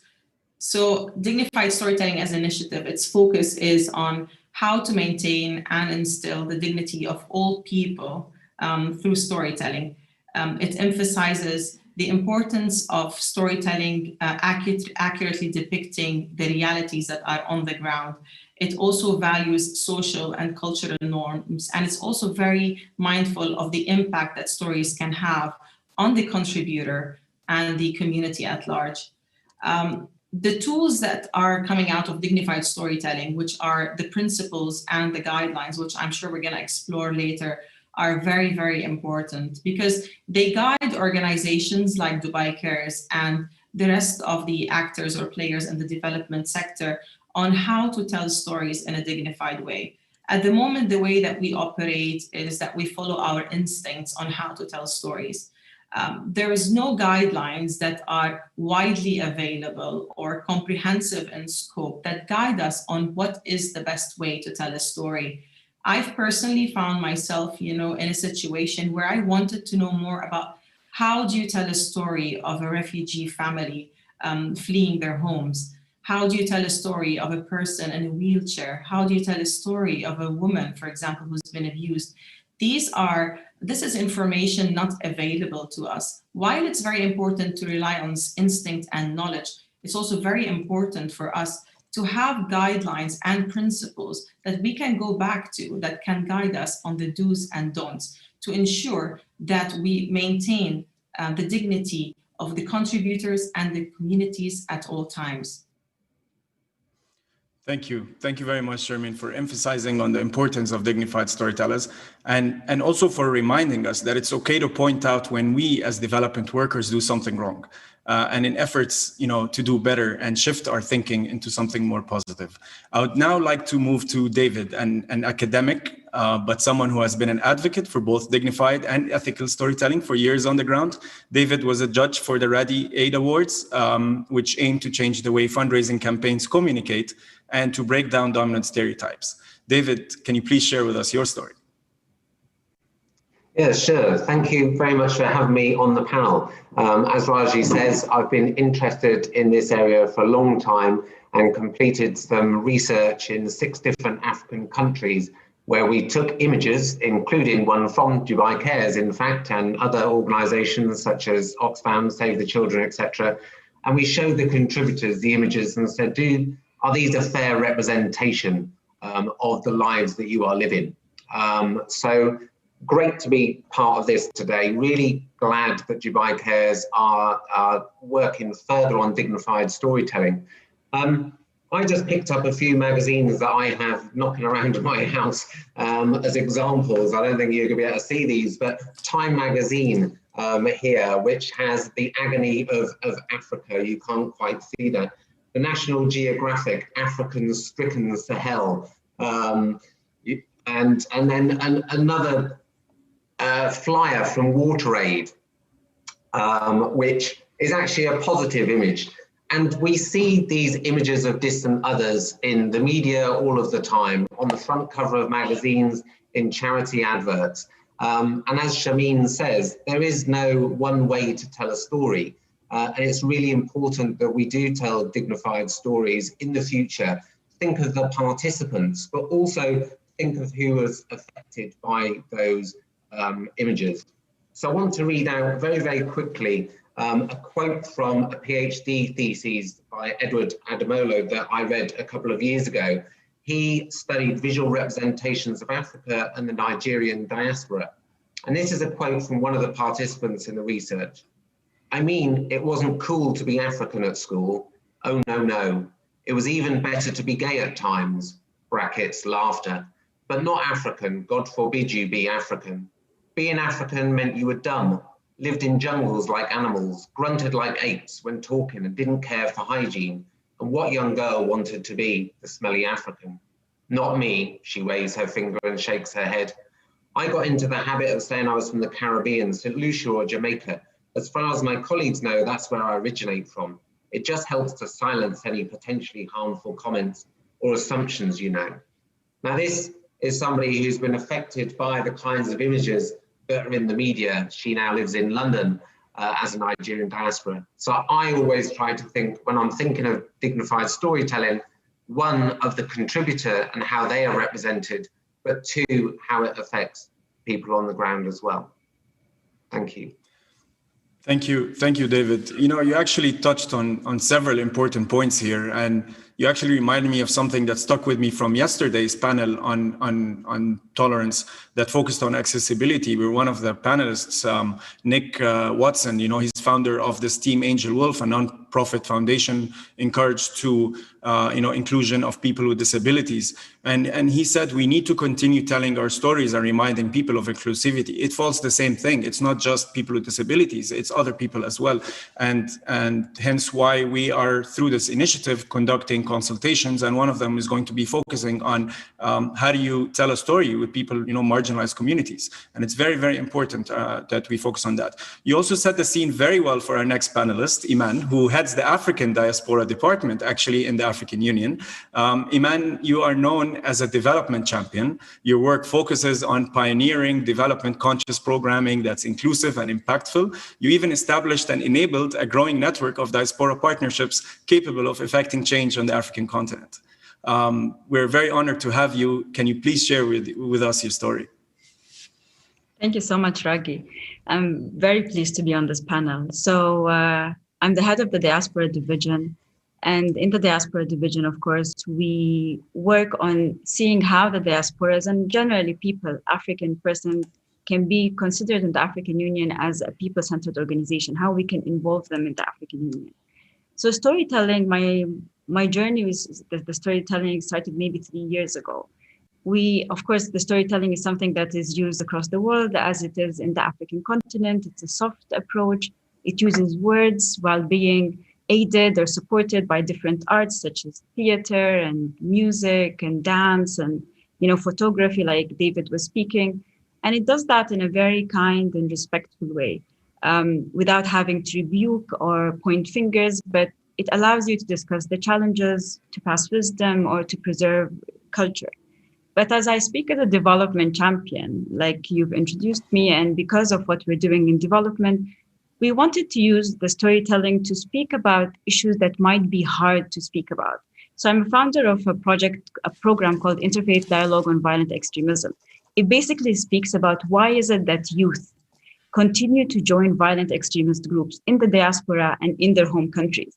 And of course, there are socioeconomic reasons, but one of the main reasons of why they join is identity. And it's surprising that you join an identity even though you can be living in the country that you've been born in, or you've been in the diaspora like David has mentioned. And what we've realized that the storytelling approach, aside from it being a soft approach, it's a very safe space.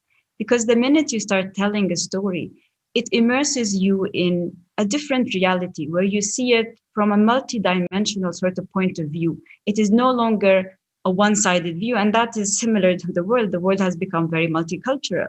So, and when you do that, it evokes emotions. And we know that emotions are stronger than logic and stronger than thoughts. And when it does that, when it evokes these emotions, it is then that it allows you to change the mindset, because evoking emotions evokes empathy, evokes vulnerability, intolerance. And this is where these are the ingredients to make sure that we change a mindset. So for me, that was very important to actually tackle a challenge and openly speak about it. And only then, when you understand the challenge properly, that you are able to create and design solutions, not a solution, solutions, a number of solutions that can work with our context. Thank you very much, Iman. And also on that note, it got me thinking that actually by failing to reflect culture diversity and structures of society accurately sometimes, because everyone is a click away from fueling misrepresentation of others. And sometimes that separates different culture and ethnic groups as well. So storytelling is not just a soft tool, it's also an important one that all organizations and individuals take on as part of their daily life. That brings us to our final panelists, Nabila, who currently is the spokesperson for Foreign Affairs and Security Policy at the European Commission. Nabila, you led various strategic communication campaigns before. I know that you were also a journalist at a time of your life. So by work, you are a storyteller. Would you be able to share with us a little bit of a story and maybe from a regional context as well? Yes, thank you. Thank you very much, Raji, for having me in this panel, which is extremely impressive, I have to say. And what I will choose to talk about today is more in the work that we have done in my previous hat as head of the Task Force South, which is a communication unit dealing with strategic communications in the Arab world of the EU Diplomatic Service, which is the EEAS. As you know, communicating the EU is actually extremely complex and difficult because it's a very big institution where jargon is actually the native language. And too often, the institutional communications work that we have to do is about meetings, men and women in suits, shaking hands, talking at events about policy issues that seem to be very far away from the context they are in, but also from the audience. So with my former team in the Strategic Communications Unit in the EU Diplomatic Service, we decided to flip this, to use the meetings to give people a platform. We took up this challenge when we were tasked to communicate what we call the Brussels Conference on supporting the future of Syria and the region. This is one of the most important conferences that we organize because it's a forum where we have high-level ministers around one table, and it is one of the most. They bring all key donors and actors around the table, and they allow support to keep flowing towards the Syrians.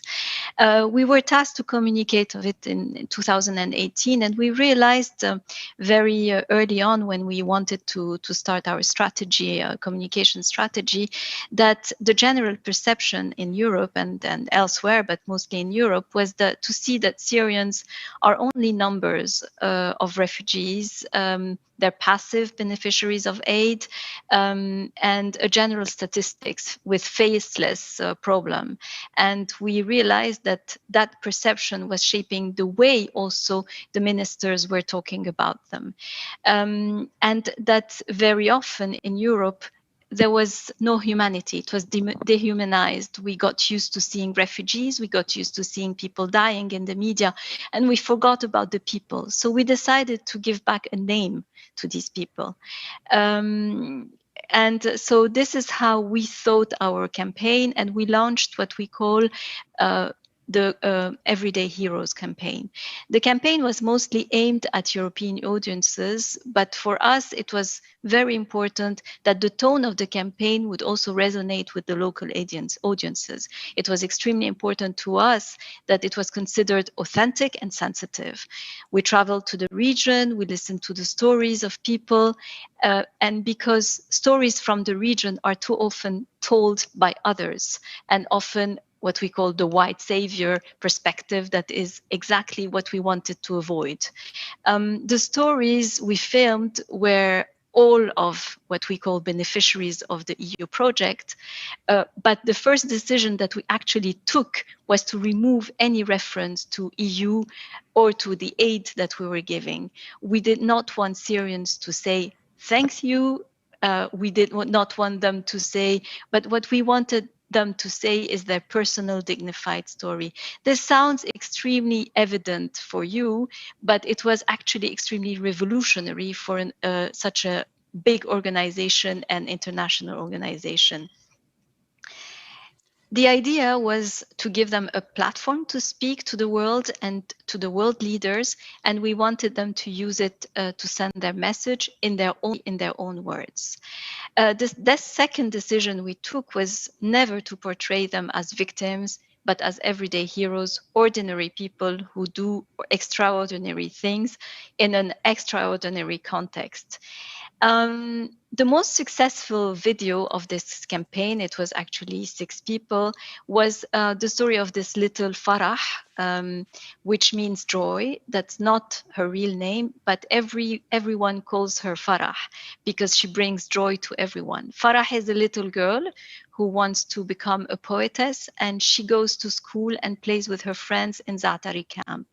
She's a girl like many others around the world, but she happened to grow up in a refugee camp in Jordan. The campaign was very successful in numbers, we can say, because millions of people watched the video. What happened next, and I think this was the most important part of it, is that the HRVP at the time, Federica Mogherini, decided actually to start the conference with the voice of Farah, because she felt that she would be the one who could speak for herself. And she started the meeting. The Farah video was played. Her smile was so magnetic that everyone stopped and listened to her.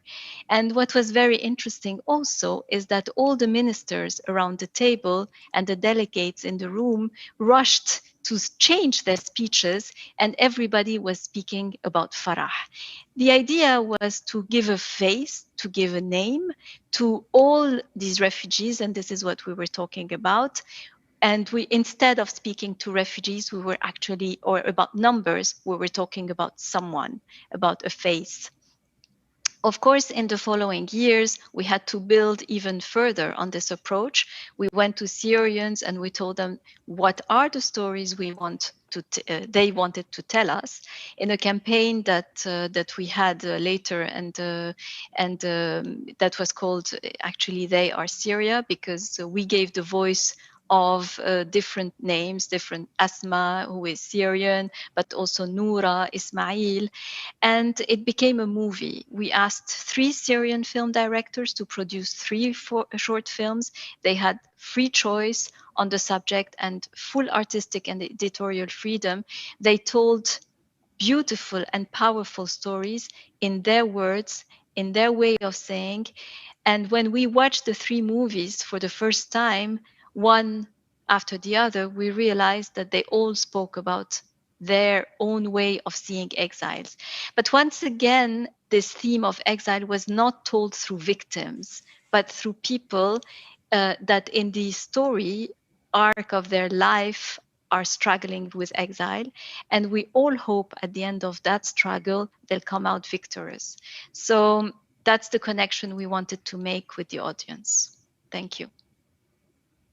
Thank you, Nabila, for sharing that and that story. And you know, when a given minority or a disadvantaged group is portrayed in the media in a fair and positive light, stereotypes can be dismantled, and this is especially important for younger generation who are mostly directed to that through social media and faster communication channels as well. So thank you for sharing that.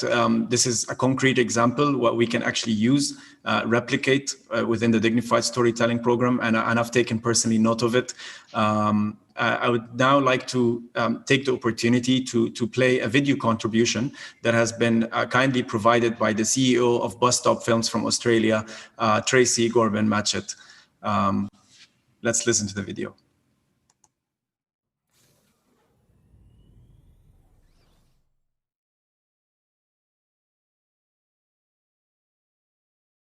Hello, welcome to Bus Stop Films from our home here in Sydney, Australia.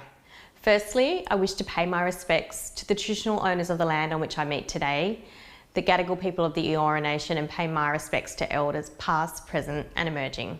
My name is Tracy Gorban-Matchett and I am proudly the CEO of Bus Stop Films.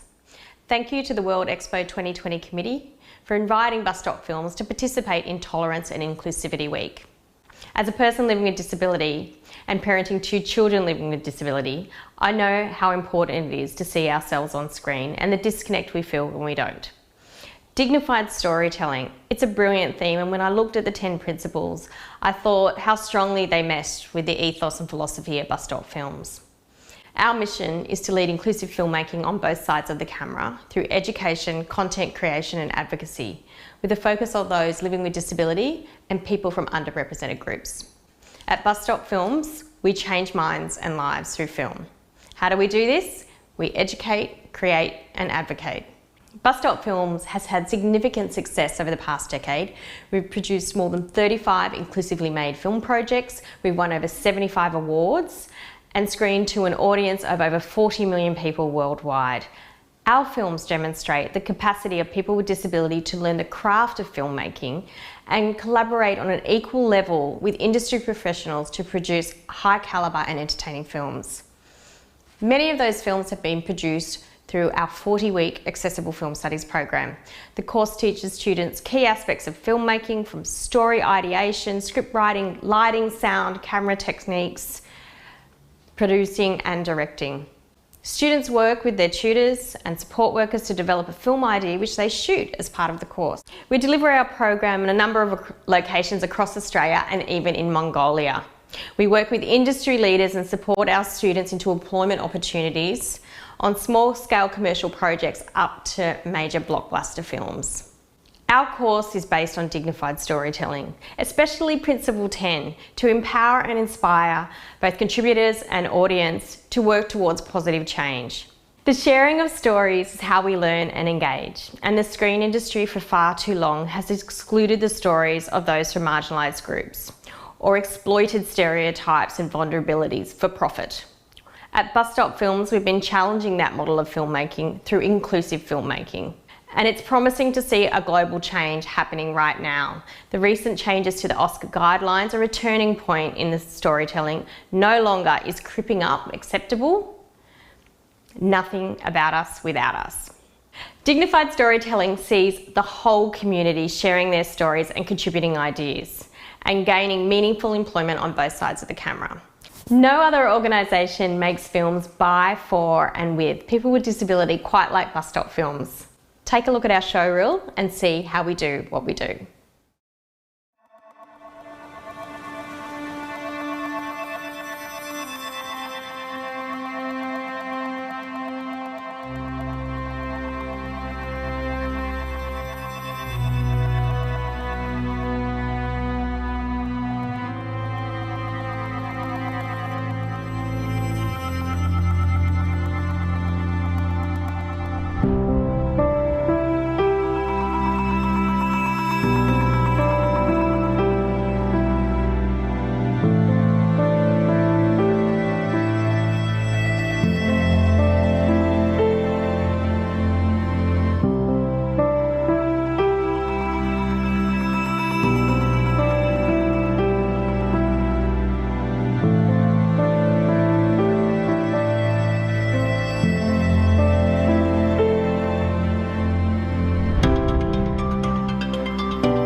Nothing about us without us. That stuck with me after that video. And thank you, Tracy, the entire Bus Stop Film team and our Australia Expo 2020 Pavilion team for putting together this inspiring message, and especially for emphasizing on the importance of dignified storytelling principles within film.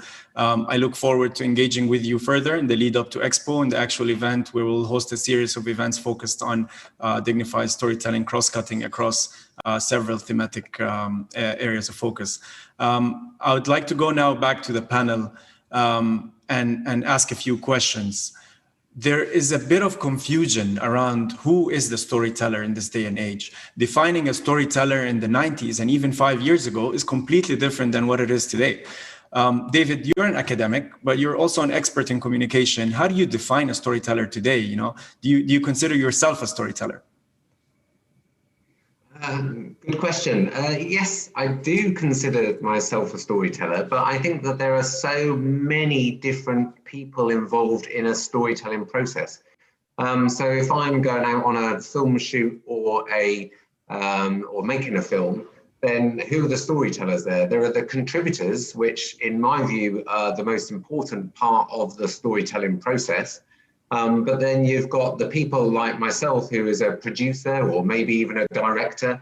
Then the person operating the camera, where is that person from? Have you actually managed to find somebody who is local, who knows the culture, who understands the language, etc.? And then when you're taking that back, maybe I'm thinking about some of the films that I've made, when sometimes things get designed by committee. So first of all, you have the raw footage, then you actually have the editing process, but then somebody else tries to bring in another story as part of that process. And often the contributor, the main protagonist maybe of the story sort of slightly gets forgotten about in this editing process. So there are all of these different people involved in this process, and it can get quite messy. And I think sometimes people really do forget about the purpose of the story and, as I said, the main protagonist of that story in that process. Thanks. No, I mean, it's the entire value chain. You know, Sharmeen, any thoughts on that? Any reflections on what David has just said?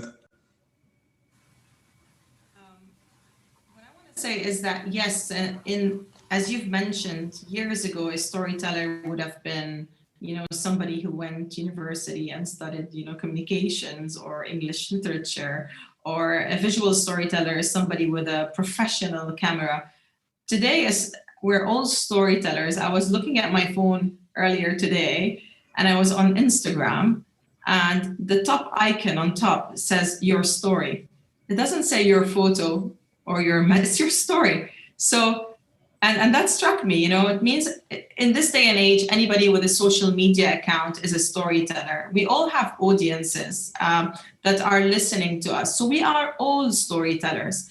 And this is why we need to be very conscious. And dignified storytelling is not only for players in the development sector or just people like us. It's everybody who is telling a story. It's also that volunteer that's traveling with a philanthropic organization on the field and taking selfies on the field. We want to tell that person or that influencer or that just regular person visiting any country around the world, particularly developing countries, how to tell a story in a very dignified way. This is why dignified storytelling today is for everyone to go back to. The principles are for everyone to go back to understand how you're meant to tell stories in a dignified way. Thank you for that. Iman, any thoughts? Any thoughts from your side in terms of, you know, how we look at storytellers? You know, I mean, I know that you definitely consider yourself a storyteller. Anything from your side? I definitely agree with Sharmin that everybody is a storyteller in this time and age. And I think the only difference is those who are more successful than others are those who have clear content and content that, you know, provides that change. So you see that not just their audiences, but other audiences who are outside their main circle interact with them. in my project, and honestly, I don't consider myself a storyteller as such. I tell the stories of people I work with. So in the project I work with on violent extremism, and it's important that I explain what that is. It is basically expressing frustrations through violence. We wanted to think about who is the best person to speak to those youth. So for us, the storytellers in that aspect were people who were disengaged. So those who went through the journey of violent extremism and came back. It was important to us to bring them as the storytellers, one, because they understand why is it that they joined, and they also understand why is it that they left. And that brings hope to a lot of youth. And that's also a message that we want to show at the end, because it is not always a grim picture. And I have two projects that are now running. One is running in Kenya in a county called Kwale, and another one in Bujiri. And there, the recruitment, you'd find that there is fertile ground for the recruitment of youth into these violent extremist groups. And, we wanted to think about, right, so who is it? Like, once understanding what the challenges were, one community had the challenge is that they've always been excluded from decision making. It's always been the elders who are making these decisions. And the others have always been, in their own view, discriminated based on religion or identity. So for the first group, the storyteller were the elders and the traditional leaders. And the second group were women, because they were able to access these youth who are no longer engaging with anybody else. But they are just the first narrators. Because what happens in these circles, and in the first circle, they had a story around the bonfire. In the second one, it was through interactive theater. But what happens is that the minute you tell your story, as an elder or as a woman, what it allows these other youth to do is that they start telling their own stories, because they realize that this space, again, is a safe space. And it allows them as a community to heal with each other. And one of the learnings also, and I did speak that emotions are very powerful forces, is that the strongest emotion people usually feel is fear. And Nabila was speaking about the Syrian situation, but COVID presents a great example of what fear does, even in developed countries, even with people who have resources. When COVID hit, you saw that the shelves of supermarkets were empty, that everybody wanted everything for themselves, because the fear of going hungry, even though you're in a developed country, was there. The fear of getting sick, you'd buy all the masks you can. So, and I think that this is a story and this is a narrative that we need to speak about now that it is a COVID world right now, to speak about the fear that other people have when they do other things, when they migrate through, where they cross the Mediterranean, despite how scary it is, when they run out of war, when they join these groups. It is because there's an emotion that you can't really understand. And I think that filmmakers or artists, or, like Sharmeen was saying, anybody who has an audience through their mobile phones can present the story that we are all the same when it comes to fear, and we all behave in the exact same ways. Thank you. No, thank you for that. And it got me thinking of also when I was saying at the beginning of how stories, is a method of us putting ourselves in other people's shoes as well. Nabila, you've been working for years within the multilateral space. I know for one, when I used to work, in an intergovernmental, obtaining full and free consent, as well as honoring privacy wishes of contributors, is a key principle, not only for dignified storytelling, but for the organization as a whole. Maybe in your opinion, can you tell us a little bit, what would be the key responsibilities of a storyteller? And I know you said that in your story, but maybe let us know a little bit where, if any thoughts around that. Well, yes, I think you're right, Raji. One thing that is extremely important is that we always, as an international institution, we always ask our contributors if they are at ease with the topic, never force questions on them. We try to never go back to traumatic experiences, and we have the responsibility to have the protagonists tell the story in their own words and respect and enhance their humanity. So that that's the thing, is that we always, first of all, we have consent letters. I mean, just to be very clear. But what we try to do is always let our storytellers, because they are the ones who tell their own stories, we always listen to them. We always try to let them talk and talk and talk until they are at ease with whatever they want to say. We do not want to impose any story on them. We want them to say whatever they need to say, so that the story that comes out is actually genuine, and it is their own story in their own words, so that it becomes authentic. We do not, because the risk and always the challenge of storytelling, in my opinion, is that we have a tendency to put words into the mouth of the people, or we sometimes have a tendency to victimize the characters, when this is actually not what we want to do. We do not want to victimize the characters. They might be in a difficult moment, living through struggles, through fear, actually, but they never are just victims. We must respect, preserve, and promote their agency. So we are the channel, but it is their way and their feelings and their words that need to come out in the most genuine and authentic way. Thank you.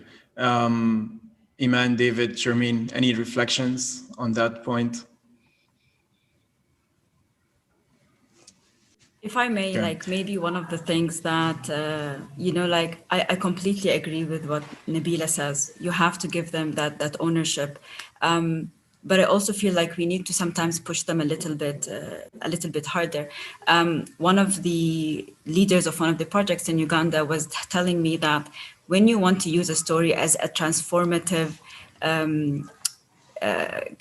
or a narrative, a transformative narrative, or as a counter narrative, it is important that you really work hard to identify resilient stories within your communities to allow them to flourish. Because one wrong story, even though it can be a right story, might not bring the results we expect.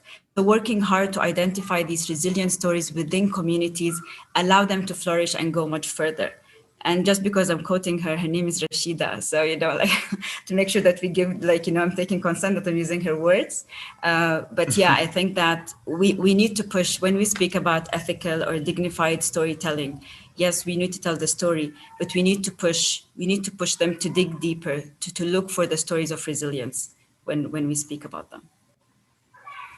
Thank you. I know that Shermeen might be running out of time here, and I just wanted to maybe give her a quick minute before she departs the panel.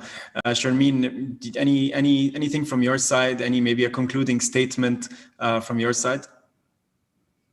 Thanks, Raji. I would just like to add on the topic of consent and add to what David had mentioned earlier about the importance of working with local people when you're developing your story.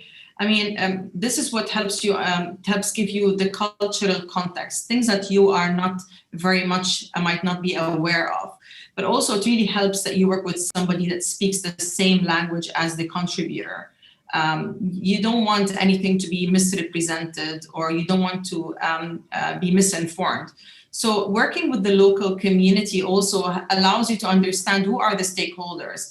I mean, if you're talking as an organization that works with children, we speak to children most of the times. First of all, the consent that we don't get it from the child. We get an informed and free consent from the parent or the guardian.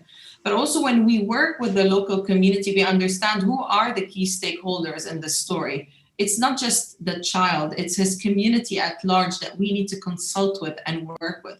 And this is a very, very big component of the collection of the information for the purpose of the story. Another thing that's really, really important, and you know that we are exploring this in dignified storytelling through the consultations that you've mentioned earlier, is what's the validity of this consent? If you're writing a story about a child in a school that is, for example, hungry, as was receiving his school meals through a charity organization, for how long are we allowed to portray? And obviously, you need to capture much more than that. A hungry child is not just a hungry child. He might have loving parents, a very supportive community. And as a storyteller, you're supposed to capture all of that.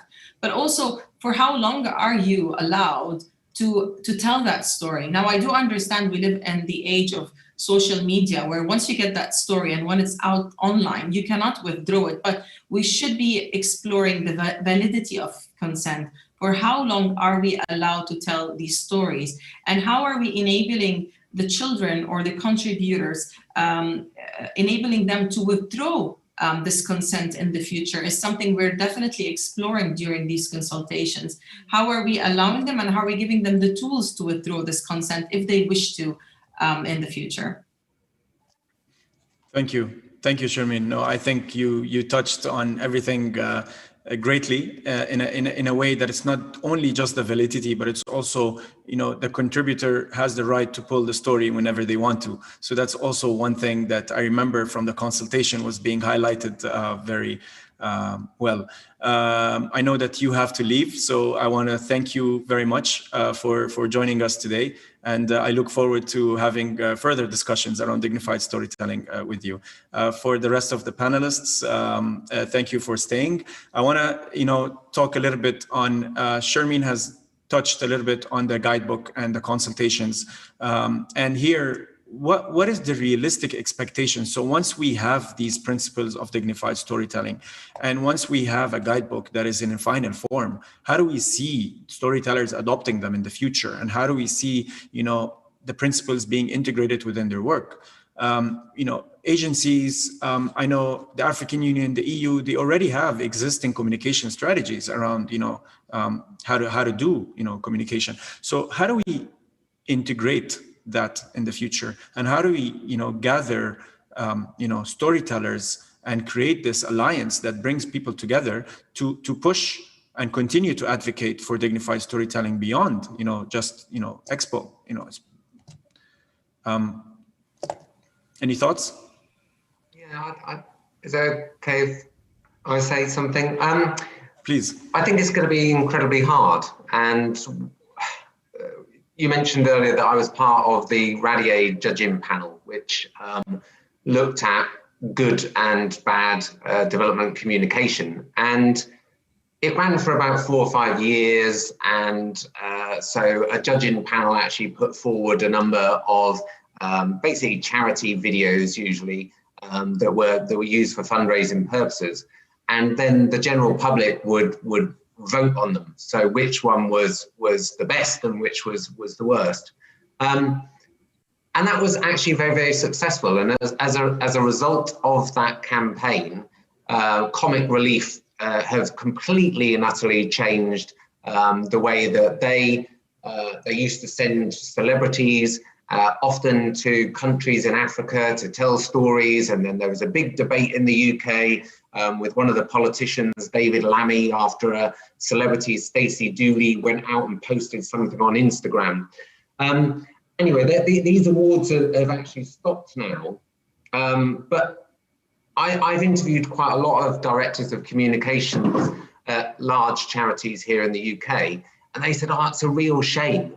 I really wanted you to keep those golden Rusty Radiator Awards. And I said, really? Why? And they said, well, because often internally we have these discussions, heated discussions about what kind of imagery, what kind of videos, what kind of stories we actually tell. And when you've got people in the room, maybe the director of fundraising, the director of branding, the director of communications, the director of advocacy and education, they're all working for the same organization, but actually they have different goals and they have different principles. And these kinds of awards were actually keeping these people in place. They were saying, like, do you really want to send out that video? Do you want to win a Rusty Radiator Award and be in the media across the world for poor communication? So it's going to be really difficult to actually ensure that people keep to a set of guidelines, because there are big organizations like you've already mentioned, the EU, and there are smaller NGOs which maybe literally go out and take a photograph on their mobile phone. So I think it will be difficult, but I think maybe there does need to be a continuation of some kind of awards that award for both good and bad development communication in the future. Thank you for that. Any reflections from Iman or Nabila on what David just said? Yeah, I agree with David that it's going to be a sticky sort of topic, and it's not going to be easy depending on who you engage with. I think it's a good start, to be honest, because one, we need to, we as organizations, and speak about the African Union, when we amplify the voice of a person or like an organization, it becomes big. So I think that principles, if we don't have them, will help us sort of rethink about what is it that we should do and what we shouldn't do. I would say that, having a common goal would help us achieve this. David was speaking about the awards, and like their goals were not the same, but if you have a common goal, it makes it easier. In the project in Uganda, when we wanted to set these rules, we wanted to make sure that, quoting bus stop, nothing about us without us, is we asked them that this will be the topic we'll be discussing. What do you think should be the rules that guide us? And they created their own rules. I'd say that from the get-go, we expected that these would be the rules, but we didn't want to write them down. And the minute they started coming up with their own, rules, golden rules, it was similar to what we had, but it was something that was consultative. And because they created it, they abided by it. And it gave it more validity, right, when they were working with it. But yeah, I think it's a good start, especially for those who would be influencers or others. It is important that somebody starts to take this challenge of coming up with principles, which is so hard. But I think that if the goal is common and giving that space where communities and organizations can expand on them, would make it more implementable. Thank you. Nabila, anything from your side? Any quick thoughts? No, I mean, no, I mean, the only thing that I would like to say is that when we started our project, and I think Shabin said something about that, it was really based on instinct. We didn't have rules, we didn't have principles, we didn't have anything. We just had our gut feeling that this is the way we should do it. It worked. It doesn't mean that it would work in another context and in another communication campaign. And so we were very careful later on not to replicate, because also there is also this problem of replicating the same thing, trying to create the same, the same farah in another context, and it just doesn't work. So this is my only feeling that I would like to bring to your attention. No, thank you. Thank you very much for that. I know we're running out of time, but I wanted to mention that we do have draft principles for dignified storytelling available now, and they're out for consultations. For the audience that are watching us virtually, please do visit www.dignifiedstorytelling.com, and the website is still in beginning form. It will be launched hopefully by next month, but we are conducting consultations, and we would like everyone to kind of have a voice within this development of these principles and the guidebook. As we said, we're inclusive. We want this to be like David has pointed out. Everybody is within the value chain needs to be well informed around dignified storytelling.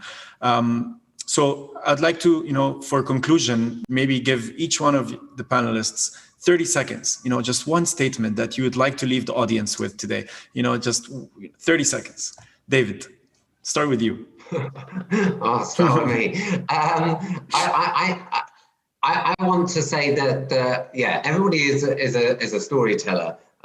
Think of the contributor, and think of the power of social media and where that image might end up. Always think about that. And always, if you're taking someone's photograph or including somebody in a film, make sure they understand that. They might not actually have access to a mobile phone now, but maybe in 5-10 years' time they will. Where will that story end up, and how long for? Thank you. Iman?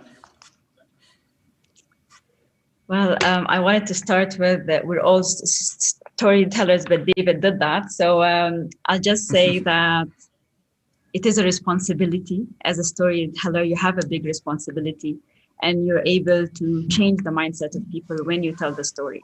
So I would say, let your goal be clear, let your content be clear, and do it in the best way that you know how. Thank you. Nabila? I think I cannot add much more to all what you've said, because I think you just said it all. But again, it's about the story. That's my opinion, at least. A storyteller is about the story and how he says it. And for me, I consider myself as the channel rather than the storyteller, to be honest. I like to give the voice to those who have the story, and I like to listen to those. As the EU, I think what was at least my feeling and my role at one point, and this is what we did with Farah, is that it is extremely important for inclusion, and it's extremely important that people could relate to this story, that people could feel that this, whatever happens, could happen to any one of us. And this is where I think that dignified storytellers are very important, because it changes the state of mind, and it changes the opinion, and it changes the behavior of so many people. Thank you, Nabila, and thank you, Iman and David, for joining us today and investing time to give us your thoughts and ideas.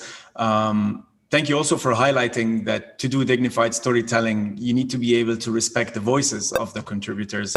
It applies do not harm ethic to all actions and obtains full and free consent as well. And we hope that through dignified storytelling, we keep empowering and inspiring people to work towards a positive change. I hope this session was interesting to you, like it has been for me. I look forward to engaging with you further in dignified storytelling here at Expo 2020. And thank you very much. Thank you so much. Thanks to you. Thank you so much to Ragi and to all the panelists for their insights over the course of their fascinating session. We'll now take a break before we reconvene at 5 p.m. UAE time for our World Majlis session, which this week carries the title Business Unusual. Find out more when we return to conversation with leading policymakers, business and thought leaders at 5 p.m. UAE time. See you then.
Your Excellencies, distinguished guests, ladies and gentlemen, welcome back to the final session of the last day of our pre-Expo event focused on tolerance and inclusivity. And we are going out in style and with a World Majlis conversation titled Business Unusual. To explore what this actually means, I'm delighted to welcome our moderator for the session, Yusuf Khaires, who is the Senior Vice President of the Expo Live program at Expo 2020 Dubai. Yusuf?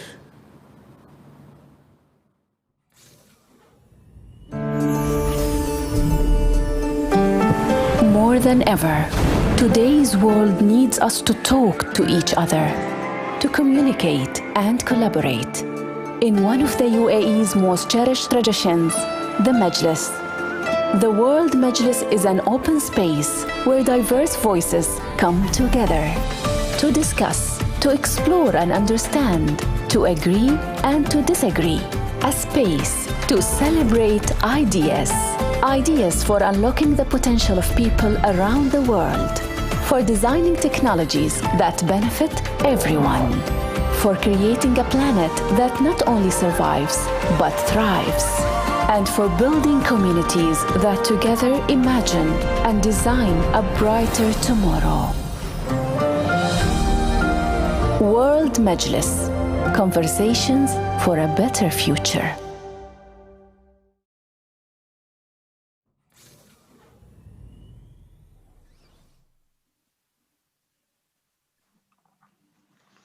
Hayakum, and welcome to Expo 2020 Dubai's World Majlis. My name is Yusuf Khaires, and I'm honored to serve as facilitator in today's conversation.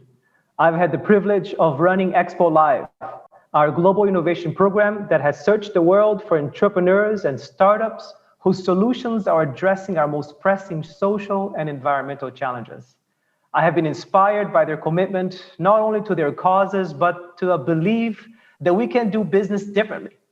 And it is with the same spirit of being bold enough to break norms and to build something new, that I kick off this World Majlis, titled Business Unusual, putting empathy and human values at the heart of our economies.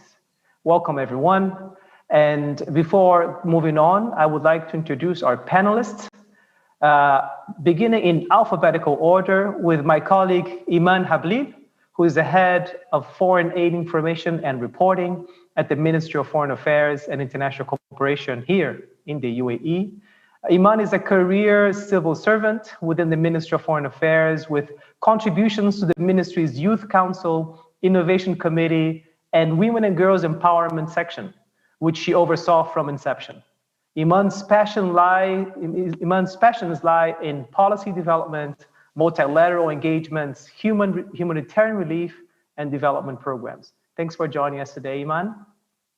Next is Gaurav Singha, founder and chief strategist of Insignia Worldwide, based here in the UAE.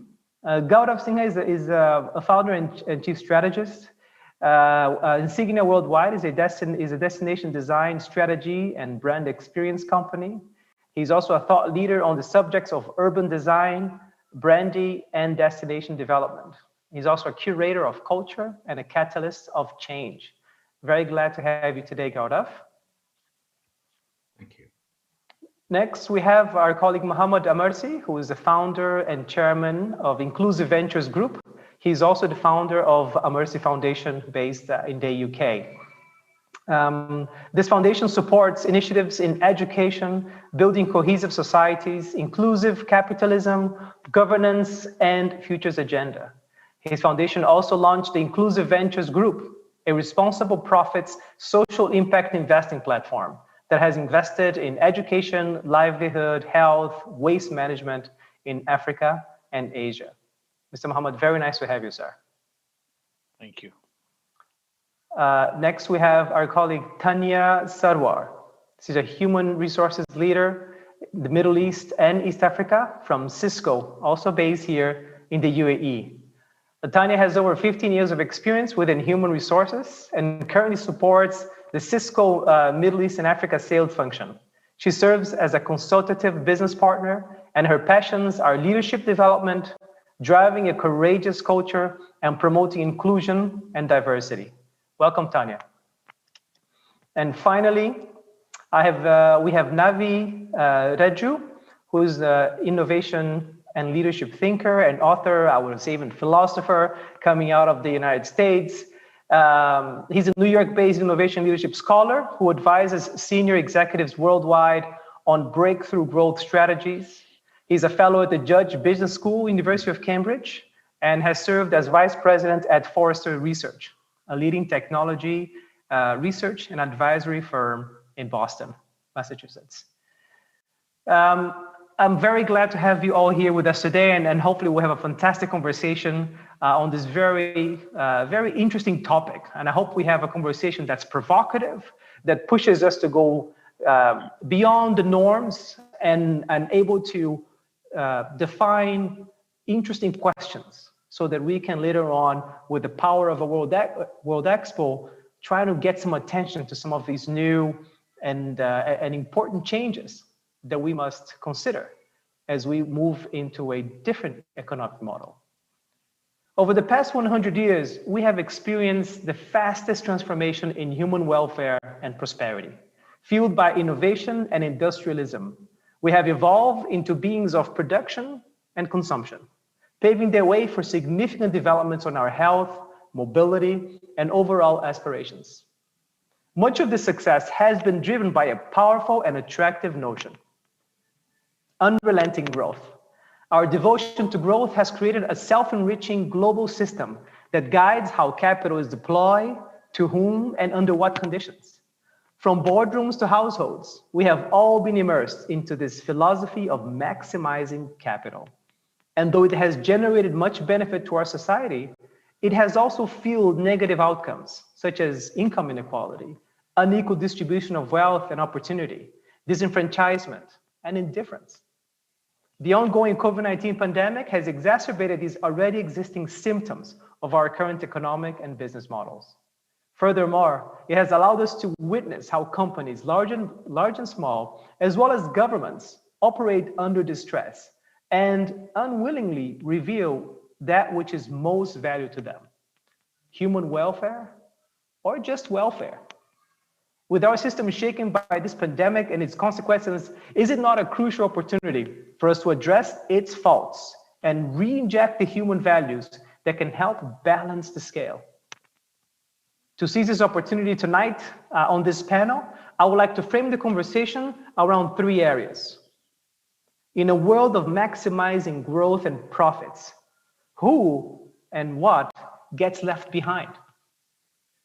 From incentives to regulation to personal transformation, where are the real levers of change? Or do we need to create new ones? And thinking about the human-centered enterprise or the humane enterprise, does it already exist? Is it already here? And how does that become the norm? With that as a context, I would love to open the conversation for our panelists.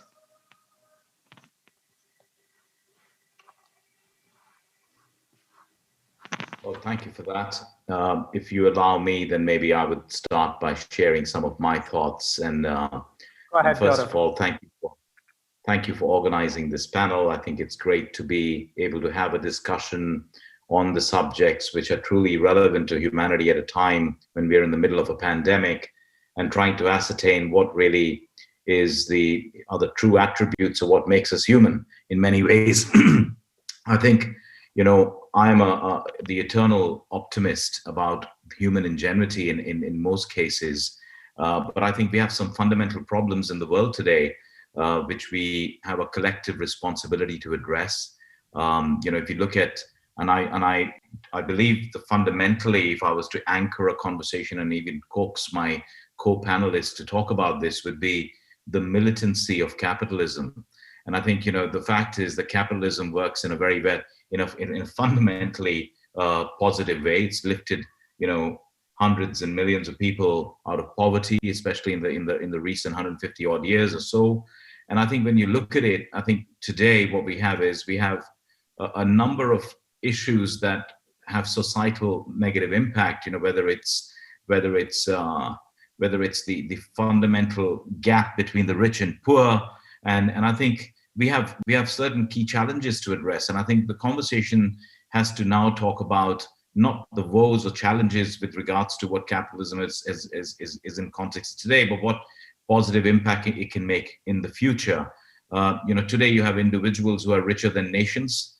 You have gaps between rich and poor. You have fundamentally corporations, I believe, have also broken their contract with society. If I can table my little tuppence's worth here, I think if you think about it, the whole context of an LLC was a sort of a privilege given by a sovereign government to an individual in their quest to do good for society, especially in a post-industrialized era, as a corporation was required as an instrument to aggregate labor.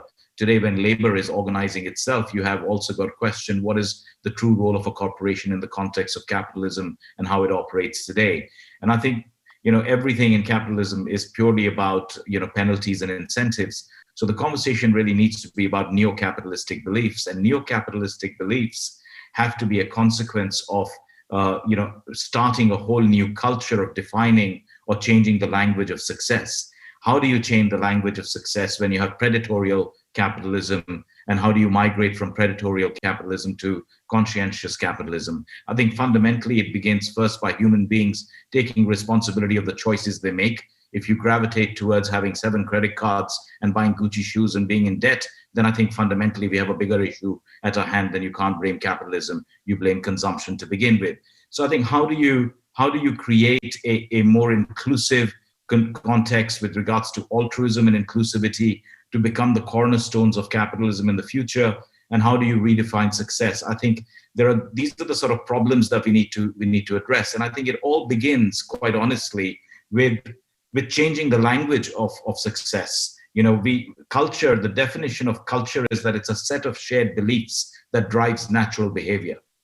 A set of shared beliefs that drives natural behavior. The only way we exchange our beliefs is through language.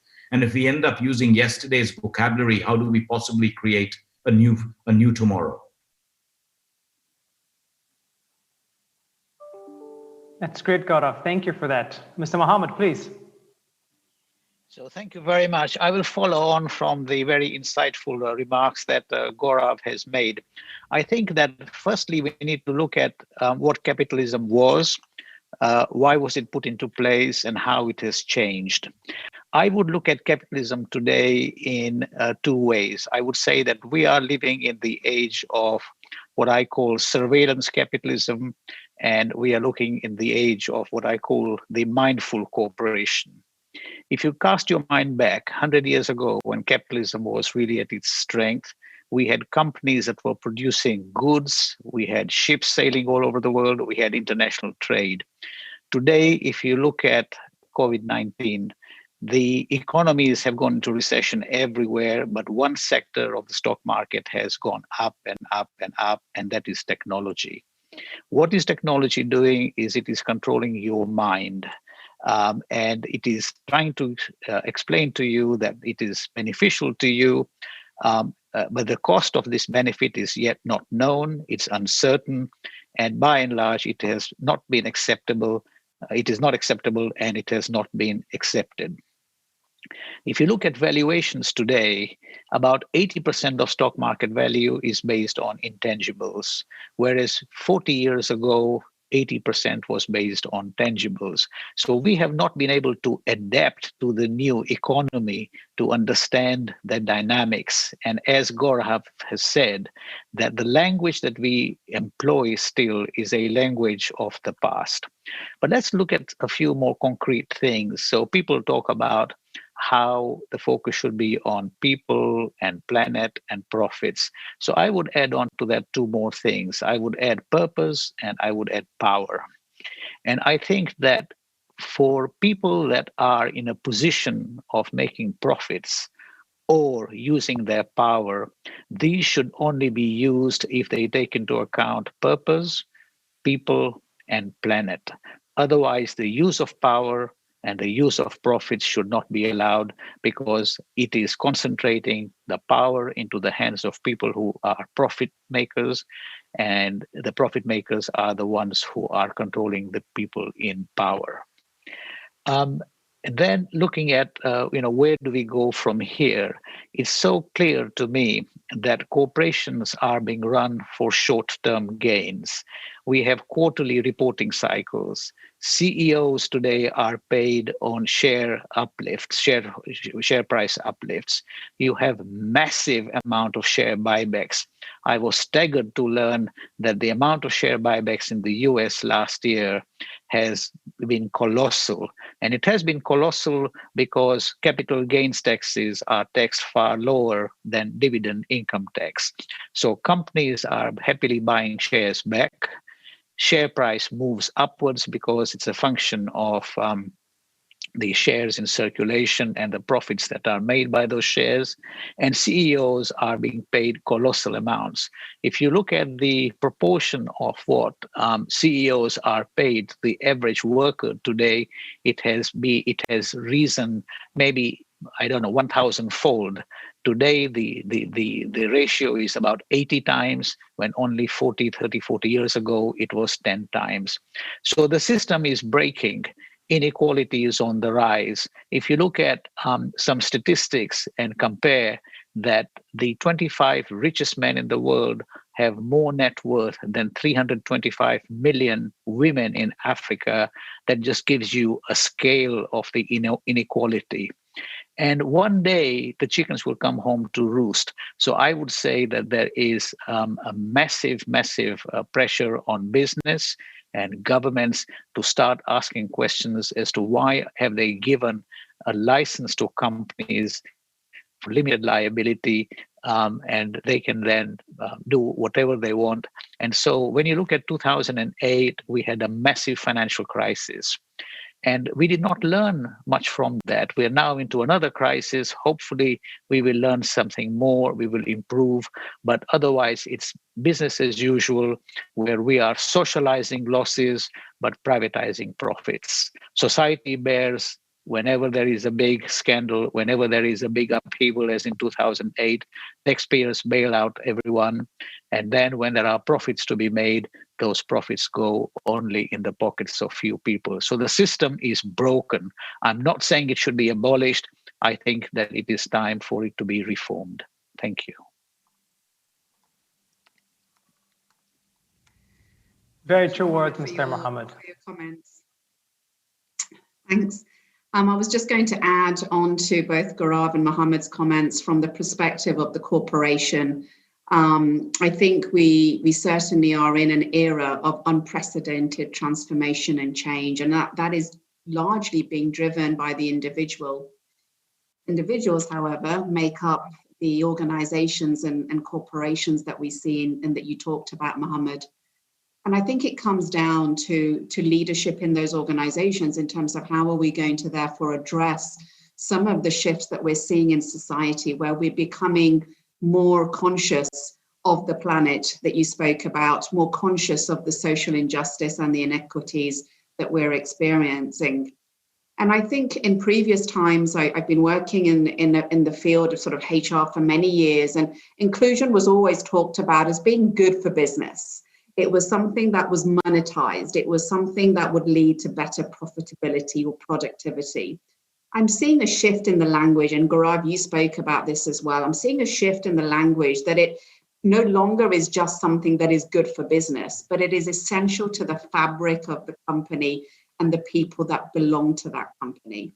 And I think what certainly at Cisco, we are redefining culture with the tagline of conscious culture, meaning that everybody in the organization has not only responsibility, but is also accountable for embodying the values and the principles we want to see in the organization when times are good, but also to call out the behaviors that we feel are not aligned to those values. And so each and every one of us is empowered to bring about the change. I cannot stress, though, enough the importance of leadership. I remember sort of many years ago, quarterly reviews or annual reviews from the CEO would always start with the financial results, right? And the financial results are always largely positive. We've seen growth, we've seen increase, in our sales in this area versus that area. In the recent year or so, Cisco has started with our annual reviews or meetings with all employees, about 75,000, with our people and our culture being top of the list. The financials find themselves further down now based on what our people want to hear about. And I think that sort of top down and that role modeling is so crucial to be able to shape the company, and having that sort of conscious culture whereby you have an environment that is trying to build down barriers, to have much more of an authentic type of setting where we're free to express ourselves and that we can be respected, and that we want equality. We're also looking at how we can drive that experience of that culture and that vision and mission through our leaders and teams. Again, that first line manager is critical. My experience of the corporation isn't based on a vision and mission tagline. It is based on the experience that I have amongst my colleagues. It is based on the experience that I have with my managers and what kind of values they're driving in terms of hearing my voice, in terms of hiring the right candidates for the job, in terms of promoting the right people for the right roles. Am I seeing that played out? Am I seeing the company walk the walk, or are we still working on the talk, which now no longer becomes something that employees will tolerate or want to subscribe to? So I think there's a real push to put leaders at the front now to make those significant changes for the organization so that the individuals in those organizations still feel part of the shift and the transformation that we've all been discussing.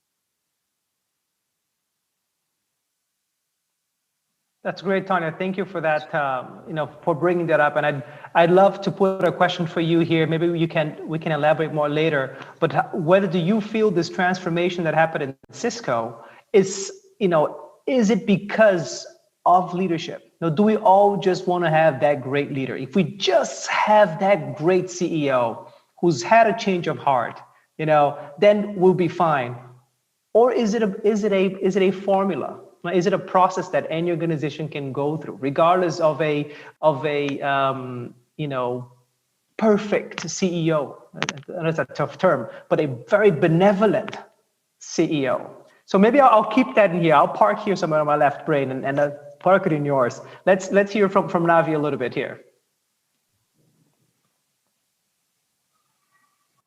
I think you're muted, Navi. I am. Can you hear me now? Yes, thank you. So thrilled to be here, to be present in this virtual Majlis, and from the vantage point of sitting here in New York, I must kind of build on several things that were said before, and I think what Tonya said is quite powerful about the emphasis on individuals. So I would start with a metaphor, an allegory, right? Which is the fact that, what matters is it the size of a forest, how big it is, or is it the fact that, the roots of the trees are strong? And more importantly, what's the health of the individual trees? So I'm starting with this kind of, enigmatic way, and then go straight into some numbers, which are quite scary. Let's take America, right? Which is the epitome of capitalism. So it's a $20 trillion GDP. GDP per capita is supposed to be $63,000, which all sounds nice. But the latest numbers show that 167 million Americans, that's like half the population, is financially struggling. Okay. So clearly that means that, when you look at from a 50,000 feet level, it looks like the whole country is like, thriving, economic growth is happening. Well, let's talk about growth, right? So in the last 10 years, 1/3 of all growth in household wealth went to the top 1%. And the bottom half population just got the crumbs, basically 2% of the entire growth.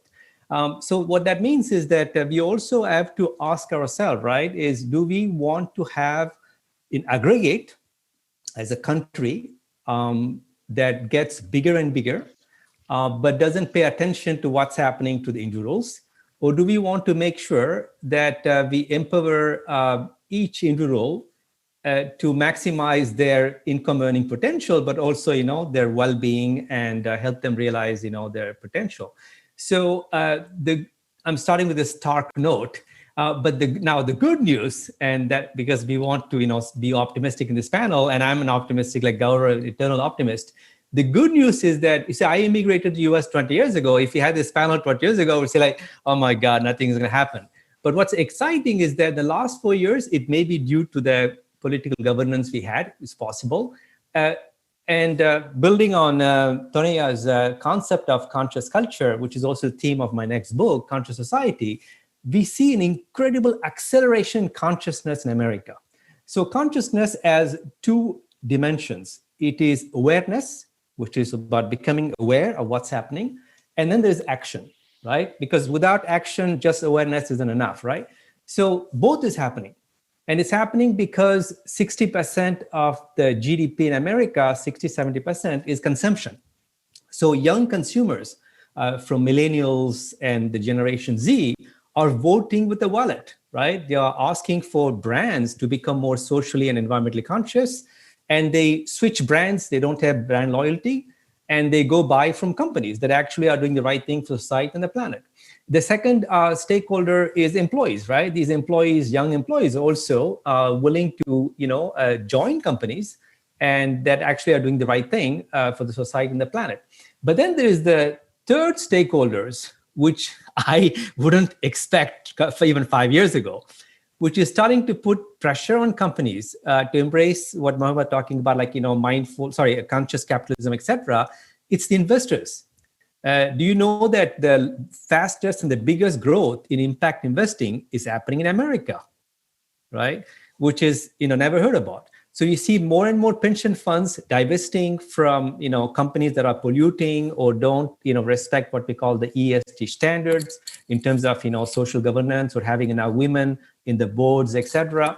So that for me is this amazing financial revolution, right? Sitting in New York next to Wall Street, I would have been very cynical 5 years ago, but it's incredible to see a number of, investment funds, right? Trying to essentially move the needle. And so that's what's happening. So you used to have this kind of stick approach before, but now there is a carrot, right? Well, there's an incentive to change because then you attract more investment, right? Or lower your cost of getting capital as well, right? So we will elaborate more, but I think that's what's happening in America. We are kind of in a very interesting liminal time. Liminal is the term where, we are in between two eras. And it's very confusing. It induces a lot of anxiety because the old is resisting, right? And literally, and the new isn't completely arisen. And we are stuck in between. But I'm quite hopeful that when America changes, right, it changes very fast. And I see the beginning of that. And I will be happy to, discuss more about that coming in hour. Let's have Iman a little bit, and then we'll go back to Gaurav. Okay, thank you, Yusuf. So regarding this topic, it's really interesting because in terms of the development corporations, I think it's really needful to shift our mindsets from the economic growth to economic development. When we are speaking about economic growth, we are speaking about number, or what is the 7% increasement is, it's a figure. However, when we speak about economic development, we are speaking of the impact of that 7%. And then there is a part of the human or the social impact of that 7%, who has been affected from this development. Then that 7%, did it reach to the marginalized groups, like the people who live in the rural areas, women, children, youth, the middle class, the focus in the middle class, and in particularly youth. When we create an opportunity for youth, we are creating an opportunity for futures. When we speak about creating opportunities for women, we are speaking about families. We are speaking about health and education whenever we speak about women, because she's the one who is taking care of her kids, and she's the one who makes sure that they get quality educations and health services. Then here we speak about the equality and equity, because when we do have an equal opportunity for all, everyone will get, okay, they get the same opportunity, but they don't have the same abilities. For example, if we are giving our building schools, for example, and this is due through our, for example, projects and development projects. If we create schools or build schools, if we want to reach for to make sure that the girls have an opportunity for educations, we have to provide her with the needed facilities. We have to ensure that there is female teachers, just to make sure that we give an opportunity for the girls. There is, and this is what we call normally positive discriminations, where we have, we do something extra for people with the disabilities, for example. Whenever we build infrastructure, we build roads, we build parking, we build buildings, we do have certain facilities for different people. And then the occasions of the sessions is tolerance, how we can accept the difference between people, how we can make sure that they do have the needed facilities, for example, that we can provide to them. Then we do have different approaches that we can provide. I'm speaking out of the development corporations, how we can provide certain projects or certain services in certain countries. Shall we go to the bilateral approach or the regional approach? When the new shifts or the new shifts that we can start with, it's the regional approach where we share resources.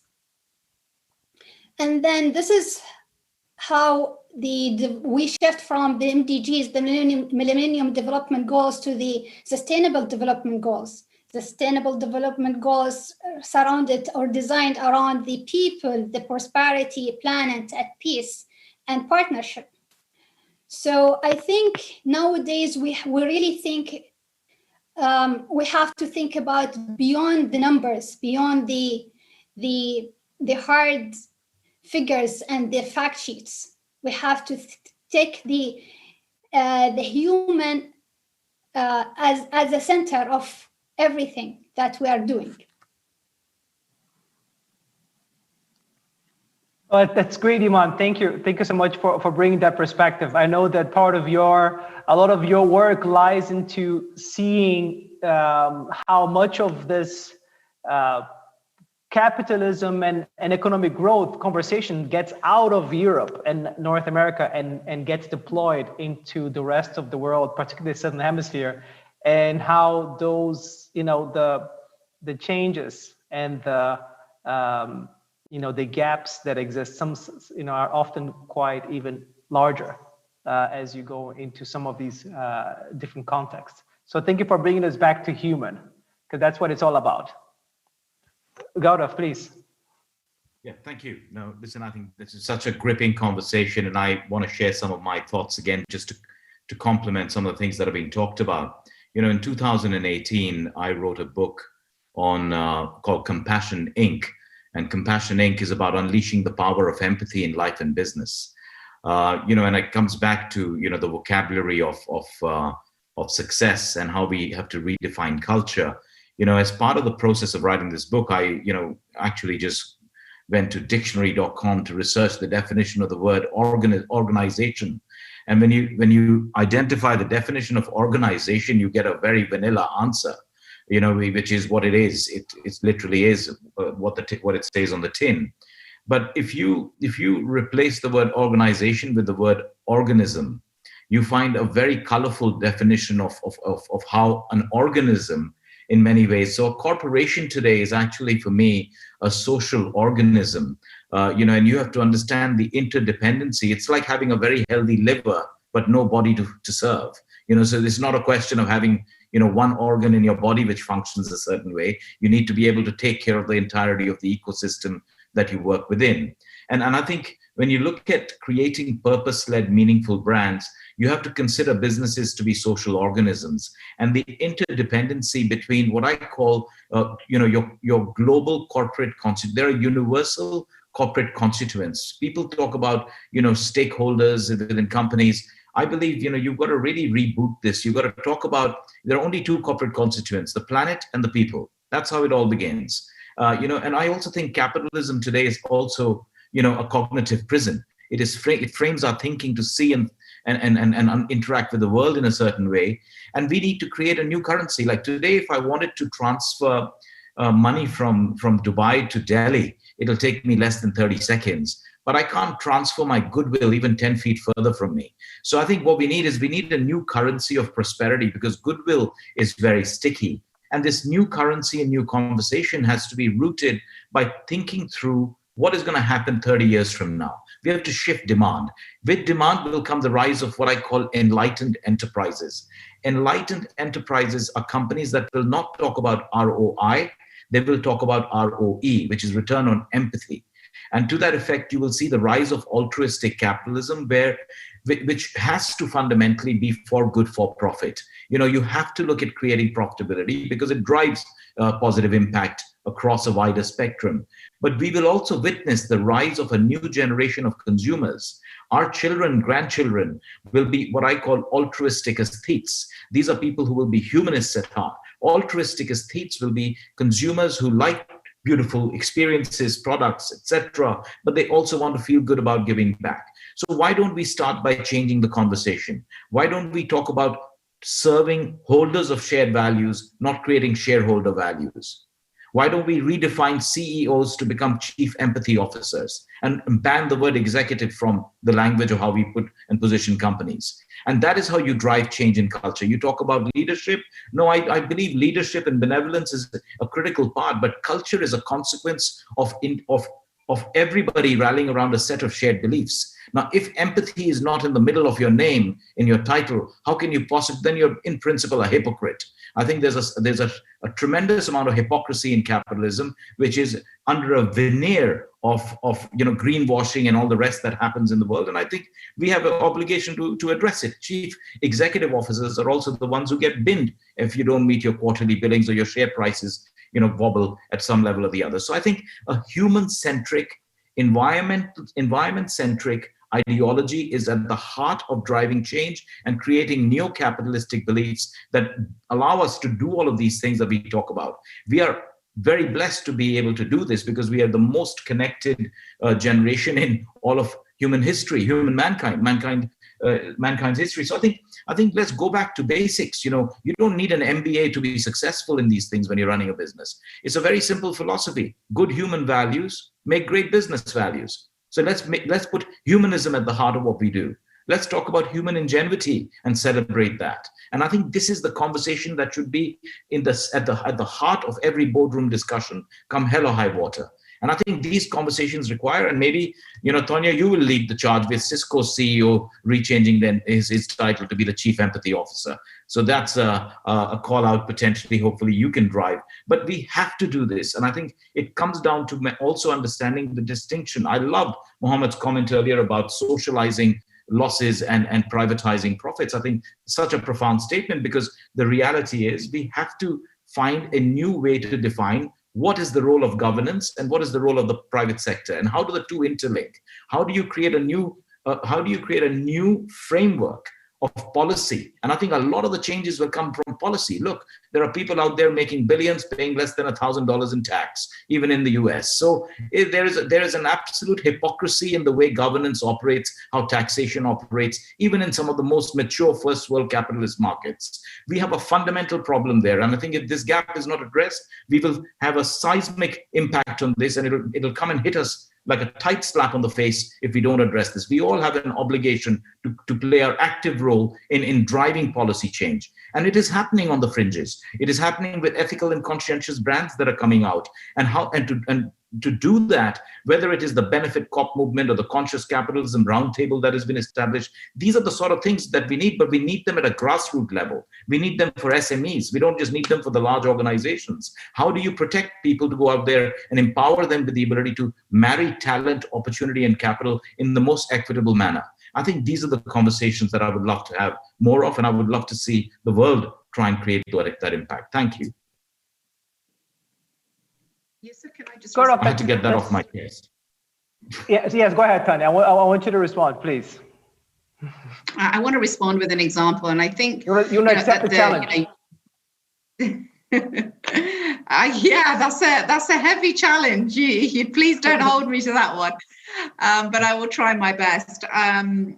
You talked about empathy a lot. I think for me, the key word here is authenticity, going back to basics. And you can only truly be authentic if you provide an environment that is free from fear. And I think, in many corporations, we do have these, incredibly high expectations. We have these incredible high demands on individuals that kind of make them feel that they are, effectively two people. You're a person at home and then you're a person at work, which does not drive authenticity. We've talked a lot over the years around this work-life balance. We scrapped work-life balance because your work-life balance and my work-life balance is totally different. We then moved into a phase of work-life integration because work and life become so seemingly integrated, and especially now where days roll into weeks that roll into months in the pandemic, it has become so much more of that kind of modus operandi. At Cisco, we're talking about scrapping even that and just talking about life. It is life, and wherever we are, we need to be our authentic selves within that space and that vulnerability to be authentic. The example I had, going back to Gaurav's comments, was we initiated a proximity initiative, particularly coming out of the civil injustice situation in the States, whereby we wanted to drive a culture where we become proximate or closer to the more marginalized people within the organization, be that people of color, female, etc. Interestingly, as a HR leader, the amount of questions and emails that I received in terms of, Tonya, how do I become proximate? Is there a training program to help me to become closer to my Black colleague or my female colleague in tech? And that alarmed me, because we need a training program to drop an email, set up a 10-minute call and have a conversation to tell me, how are things going in your world? So I think this was a huge indicator that we've over-rotated so far to one side that we have lost that basic fundamental human need to connect with each other. Of course, the proximity initiative has yielded great results in allowing us to have better insight, better understanding, better knowledge of those individuals. But for me, the interesting point was people wanted to be trained to be proximate with one another. So I think we have a lot of work to do, a lot of learnings to unlearn, and to become much more authentic beings in this thing called life. Mohammed, please. So I would like to push back both Gaurav and Tanya, if I may. And the starting point for me is how companies are valued. Somebody like Cisco, if you talk to financial analysts, by and large, they will value it on discounting their financial capital. So until and unless we have a change in the methodology by which companies are valued, so that the balance sheet takes into account not only discounted cash flow, discounting financial capital, but also societal capital, environmental capital, all sorts of capital. And just as we have oil companies, if they go out and they pollute the Gulf of Mexico or Alaska, we fine them. They pay a huge fine, as BP did in the Gulf of Mexico. Are we fining adequately the Facebooks of this world or the Twitters of this world for polluting our minds with fake news. So what I'm about to say is that I think that until and unless the methodology by which financial returns are measured is also altered by the analyst community and by the investing community, all these good measures that we are about to take, like in Unilever, in Cisco, in Adidas, there are many, many companies that are fighting for who is the most sustainable of these companies based on the way they treat their employees, look at modern day slavery, they look at environment issues and all that. So that's my first point. My second point is that so far there is not a proper alignment of all the interests. If a consumer of products says, I will not buy Cisco, or I will not buy Unilever, or I will not buy Cadbury's, unless and until these organizations behave in a responsible manner from A to Z, that's when it will start to hurt the bottom line. And until and unless that happens, nothing changes. If you look at the way, who are the biggest shareholders today, they are private equity, pension funds, and sovereign wealth funds, and large private investors. Have they decided to group together? Now, Gaurav talked about the Business Roundtable. I'm very familiar with it. I made contributions to it. We lead research in the UK with the British Academy. And I can tell you, by and large, very few private equity firms who are the largest wealth owners today, shareholders, or sovereign wealth funds or pension funds have put up their hands and said, yes, this is an issue which we need to grapple with. We cannot allow naked profits to rule. But look at the other argument that somebody like BlackRock's Larry Fink makes. He says, I am the biggest asset manager in the world.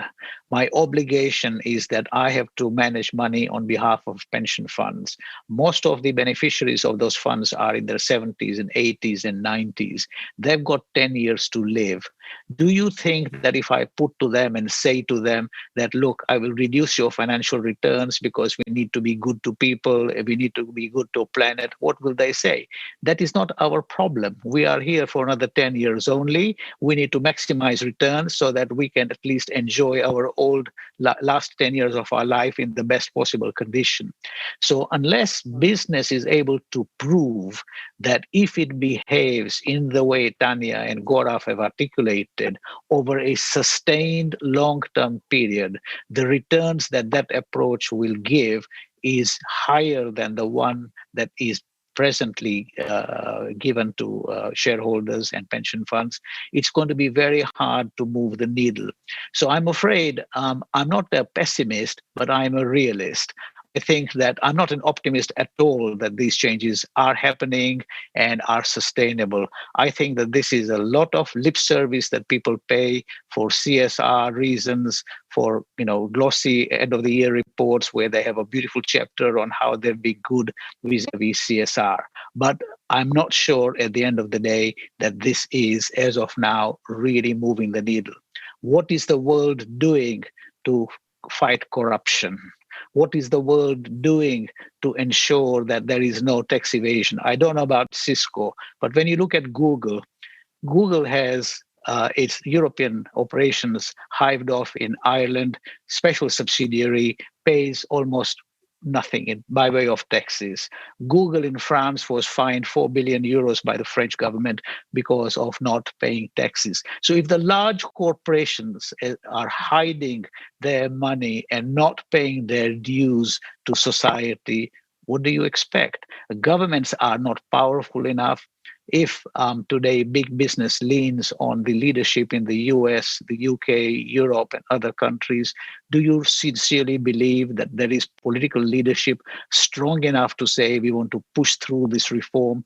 Look at the approach in the US with coal, with clean energy, pulling out of the climate change.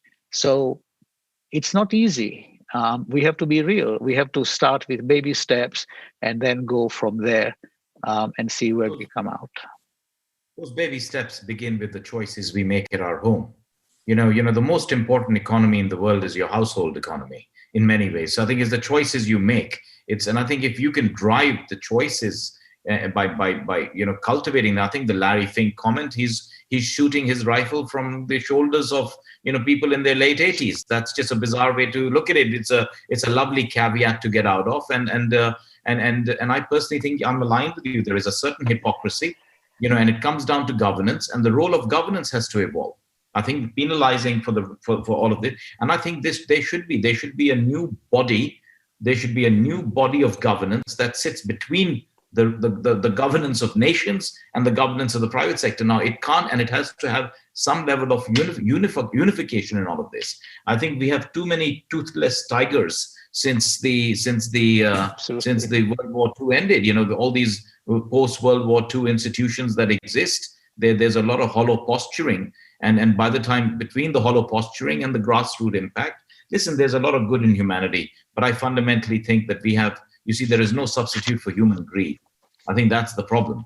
Then there is no cure for stupidity. And I think between these two things, how do you balance that, right? So we have to drive change by creating conversations that challenge people's vocabulary of success. Imagine the whole world talked about your success is defined today by your ability to consume, the size of your house, the size of your car, the size of your wallet. What if success was defined by your ability to create, not consume? It was the impact of you and what you create. So how do you create more impact than what you consume? I think that's what we should be teaching our children also. Sorry, please. But Gaurav, the problem is about valuation, because if you can, today the system, even if you look at all the GAP rules, the IFRS rules, there is no methodology for valuing something like empathy, valuing something like decency, dignity, respect for privacy. There is no methodology for valuing this. The only methodology we have is the bottom line, how much money you have made. So unless there is a valuation methodology that is accepted by everyone, and that's why the definition of success changes from financial profit and returns to how much empathy you have shown, how decent you've been to the environment, this will not change. Yeah, we need a mechanism of reward for that. I think these are the conversations we need to talk about. Like, how do you create how do you create a currency which amplifies value for altruistic beliefs in capitalism? That's the challenge. Sure. Absolutely. Navi. Yeah, so I just want to slightly steer the conversation in a different direction, kind of to focus more on, clearly we need systemic changes, and I think these are very timely and urgent. But one thing I'm trying to do through my work is to, coming back to the initial metaphor, the other side of the coin is to make sure that while the entire forest maybe seem to be burning, but there are some trees that are healthy. So let's focus on those trees, right, that are being rejuvenated. So what I mean is I'm going to share with you one example of a company that is, really focusing on the human dimension. And in a way, they are also, for me, a role model and a great inspiration for other companies on how to do two things, which is empower employees to be part of the reinvention process, to become more inclusive and sustainable. And also, from a management standpoint, how do you essentially realize that the notion of purpose, it's not something that you set at the top level and then implement, in a same way around the world. You need to take into account the nuances. And this actually is, anathema to multinational, because one of the things we don't talk about capitalism is that capitalism loves standardization. Right? So it's a one-fit business model, and I applaud Cisco because I've been tracking Cisco from my past life at Forrester. It was the first multinational, American at least, to move its headquarters, right? Or at least have a second headquarters in Bangalore. I think maybe they may have one Middle East. So they became what we call a polycentric organization. That means there are multiple centers of power and not have one big headquarters in San Jose, Silicon Valley. So this is fundamental shift is happening, where we see a new generation of companies that are realizing the importance of decentralized decision making and even implementing the notion of purpose. So let me kind of give you the example, which is quite impressive. It's happening real time as we speak. It's a company called Decathlon. It's a global sports retailer, French, but they have 94,000 employees in 57 countries. They operate in 1,000 cities. And they actually are an implementer of this concept called holocracy or liberated enterprise, whereby it's a flat organization where they empower the frontline employees to be in charge of creating the strategy and implementation in the individual countries. And every few years, they engage the employees to co-create a vision for the company of where the company should be, 5-10 years down the road. And this time, last year, they decided to do that differently. They wanted to co-create a vision for not the company, but for humanity. And to do that, they reached out to 1 million internal and external stakeholders to co-create this vision for what kind of society, inclusive, sustainable society we want to live in, and how this company, Decathlon, can leverage its internal and external assets to turn that vision into reality. And they were supposed to complete this exercise, which was supposed to be called Vision 2030, in September this year, as we speak. And then COVID struck. So they made a bold move to rename that Vision 2030 as Vision 2021, because they realized that creating social inclusion and enabling sustainability cannot wait 10 years. Right? There's an urgency, right? There's a dual urgency, social and ecological urgency. So they decided to implement this vision faster than before. And the way they're going to do that is, again, by empowering the managers in the 1,000 cities where they operate to take this global vision, and this vision has 5 pillars, which are focused on improving health through sports, giving access to economic opportunities to disadvantaged groups. It's about giving access to clean mobility, enabling regeneration of planet, going beyond sustainability and having a positive impact on society, on environment. And so these 5 pillars will be implemented in a decentralized fashion in 1,000 cities. And so I just want to give that as an example to hopefully show that, it's important to have the right corporate culture. We talked about that. So yes, leadership in a top-down way, at least in political governance, we see in America, you do need that, right? You need to have a kind of national level policy framework to galvanize the troops. But when it comes to actual implementation, you need to have this culture of empowerment. And I think this company Decathlon is a great. It's a capitalist economy, right? In the sense that they believe in capitalism, they believe in creating value for shareholders. And by the way, they've been voted successive 5 years the most trusted and valued brand in France. So that shows also that in addition to financial value, they also have fantastic brand value for doing the right thing. Thanks for sharing that, Navi. I think it's a great example and gives a little bit of optimism here in the conversation. I feel like we're narrowing and we're getting very good at expressing how tough and how complex and oftentimes a little bit how disheartening it is to consider that we are, to Tanya's example, missing out so much of our human values, right? That organizations operate in ways in which employees, which are in fact people, can't really interact with one another, right? And that's inside an organization, and how we're struggling within the compact that should exist between an organization and the public and the people. Not even mentioning the compact that should exist between our corporation and the environment. I don't think we were going to have a chance to unpack that more today. But we touched on 2 things that I wanted to put it back on the table. Gaurav, you mentioned about that need to have more conversations. I want to know where this conversation should take place. Is it in the board? You mentioned boardrooms. Is it in business schools? Is it at Congress? What do you tell an entrepreneur nowadays who's going to start his business? How do we inject? And I think Muhammad was saying, this is so complex. We can't just blame one person. We can't just say, it's all the pensions funds. If we get those guys to change their mind, then we're good. In fact, it's a complex system. We got to figure out, we need to sharpshoot, right? In different areas. Where are these areas? Right? This is my question to you guys. Where are these areas? Where can we start figuring out as agents of change, where do we plug in? Where do we inject the medicine? Even though I myself will not say, I'm not sure exactly what the medicine is.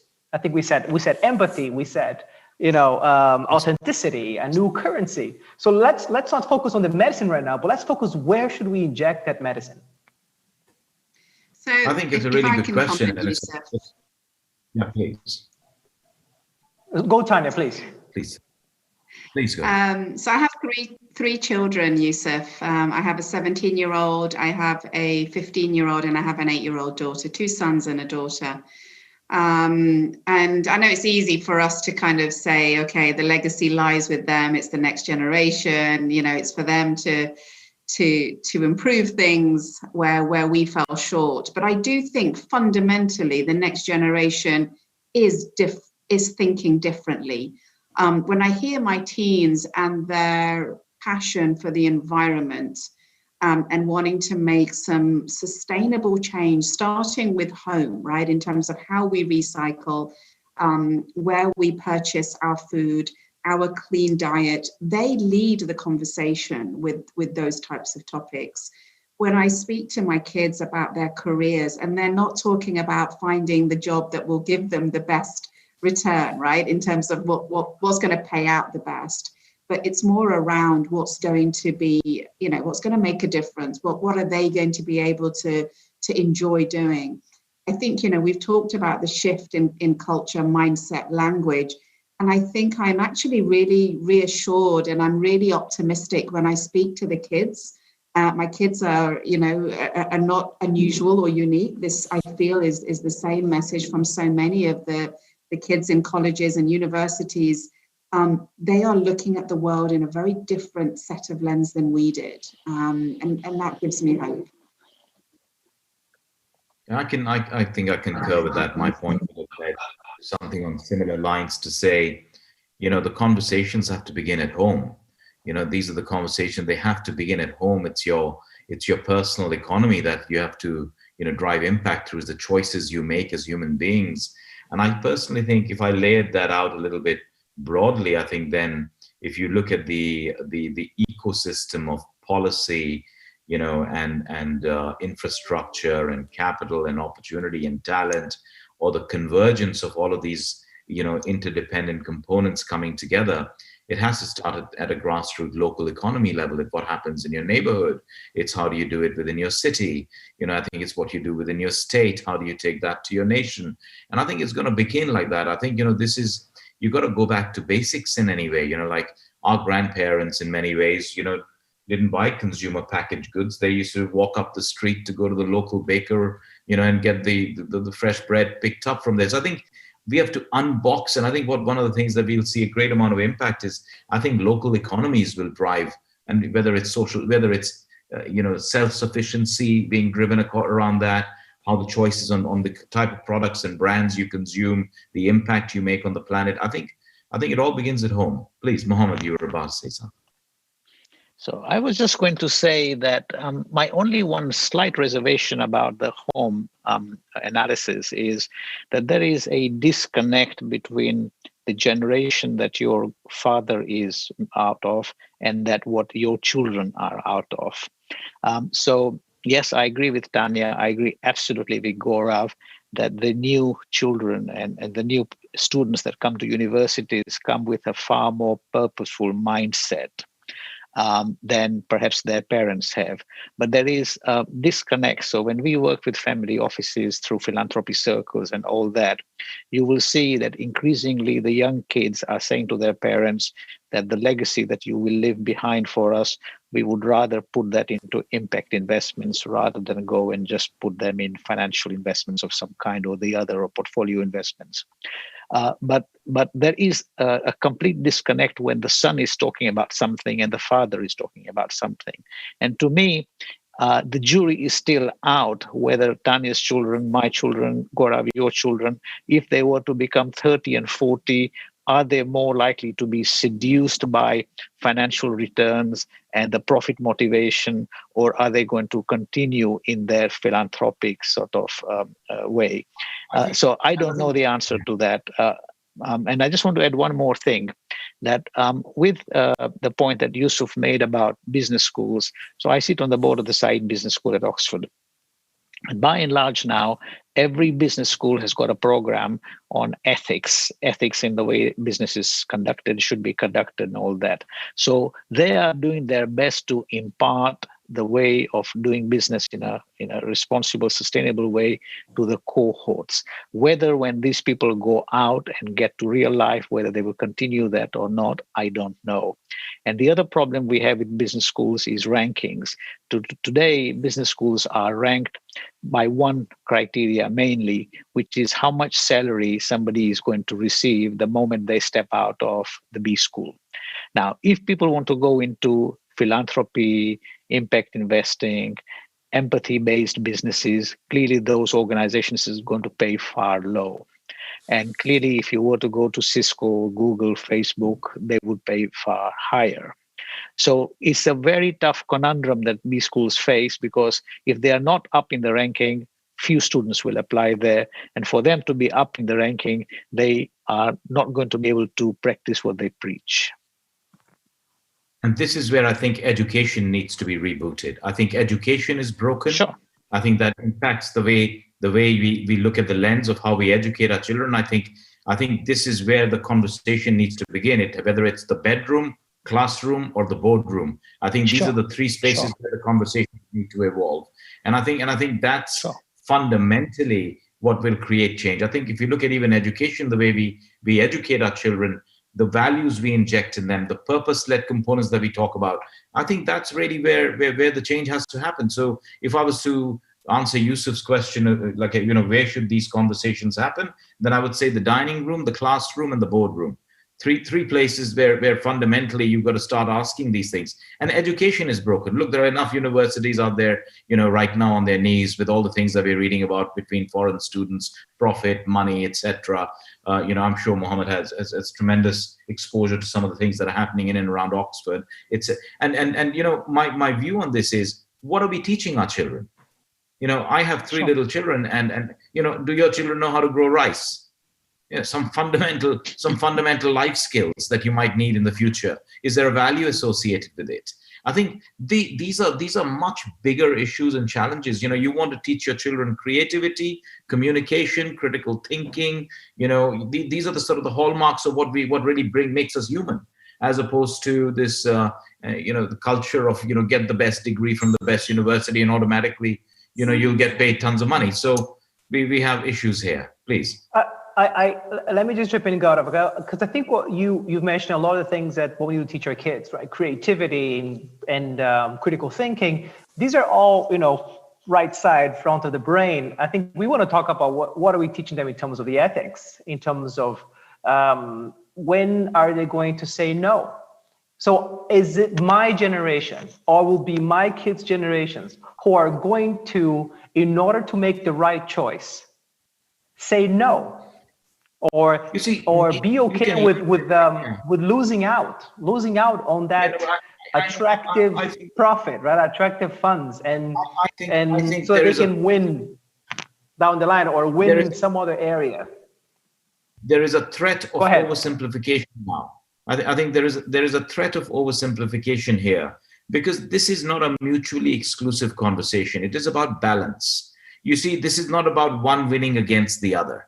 It is not about saying, I'm going to be the kindest consumer to the planet, so I'll only buy one shirt for the next 10 years. I think this is a flawed approach to look at the world. I think it's about being humanist. It's about being able to balance a lot of these components and understanding how nature works the same way. It's about building harmony. It's about harmony between self-preservation and selfless preservation. It's a distinction between profit and prosperity. I think we have to look at self-compassion and selfless compassion. I think one can't work without the other. If you don't have, in India they say the best way to help the poor first is by not being one of them. Fundamentally, you begin a conversation. You first create a degree of self-sufficiency, and then you build around that. So it's not a mutually exclusive conversation. You can teach your children to be successful, to understand that success is about creation as much as consumption. Very provocative. Can I take this opportunity to plug in our quick video, because we're now talking about the organizations and the choices that people make as they start. So somebody who makes a choice to start an organization in a particular way, where the left side of the brain, the empathy and the consciousness is primary, it becomes the primary force. So if I would ask our technical folks to please play in the video of an organization called Nanas Yamas, whom I'm proud to say is an Expo Live grantee out of South America, please.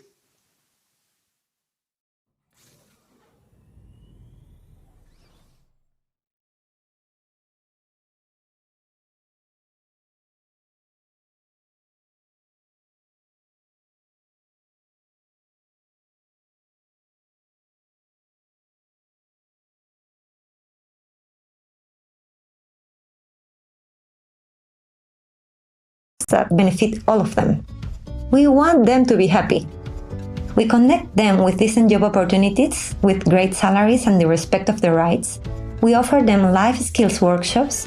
We have gained law modifications to recognize them as real workers, connect them with education opportunities to become professional women, and today we are implementing a program to offer job opportunities for refugees and migrant women in vulnerable situations. We want everyone that gets in touch with us have a happier life. Love is my driving force. It is a conscious choice. It means doing your best, helping others, recognize the other in you, and support them whenever you can, because you know you are part of a whole. If you take it to your business, it means doing things from the heart. When the culture of your business is based on love, all the other good things arrive. Joy, peace, fulfillment, commitment, prosperity. Your team is engaged and people tell. Customers start talking about you and your business grows. For customers, focusing on doing what we do with love has turned Nanas Yamas into a respectful business. It has allowed us to build new markets, become a social franchise, receive international recognitions, and raise funds to keep growing and expanding our impact. When you do good, good things happen to you. When your business does good, good things happen to your business. Because life is an infinite loop we are all part of. Everything you give comes back to you.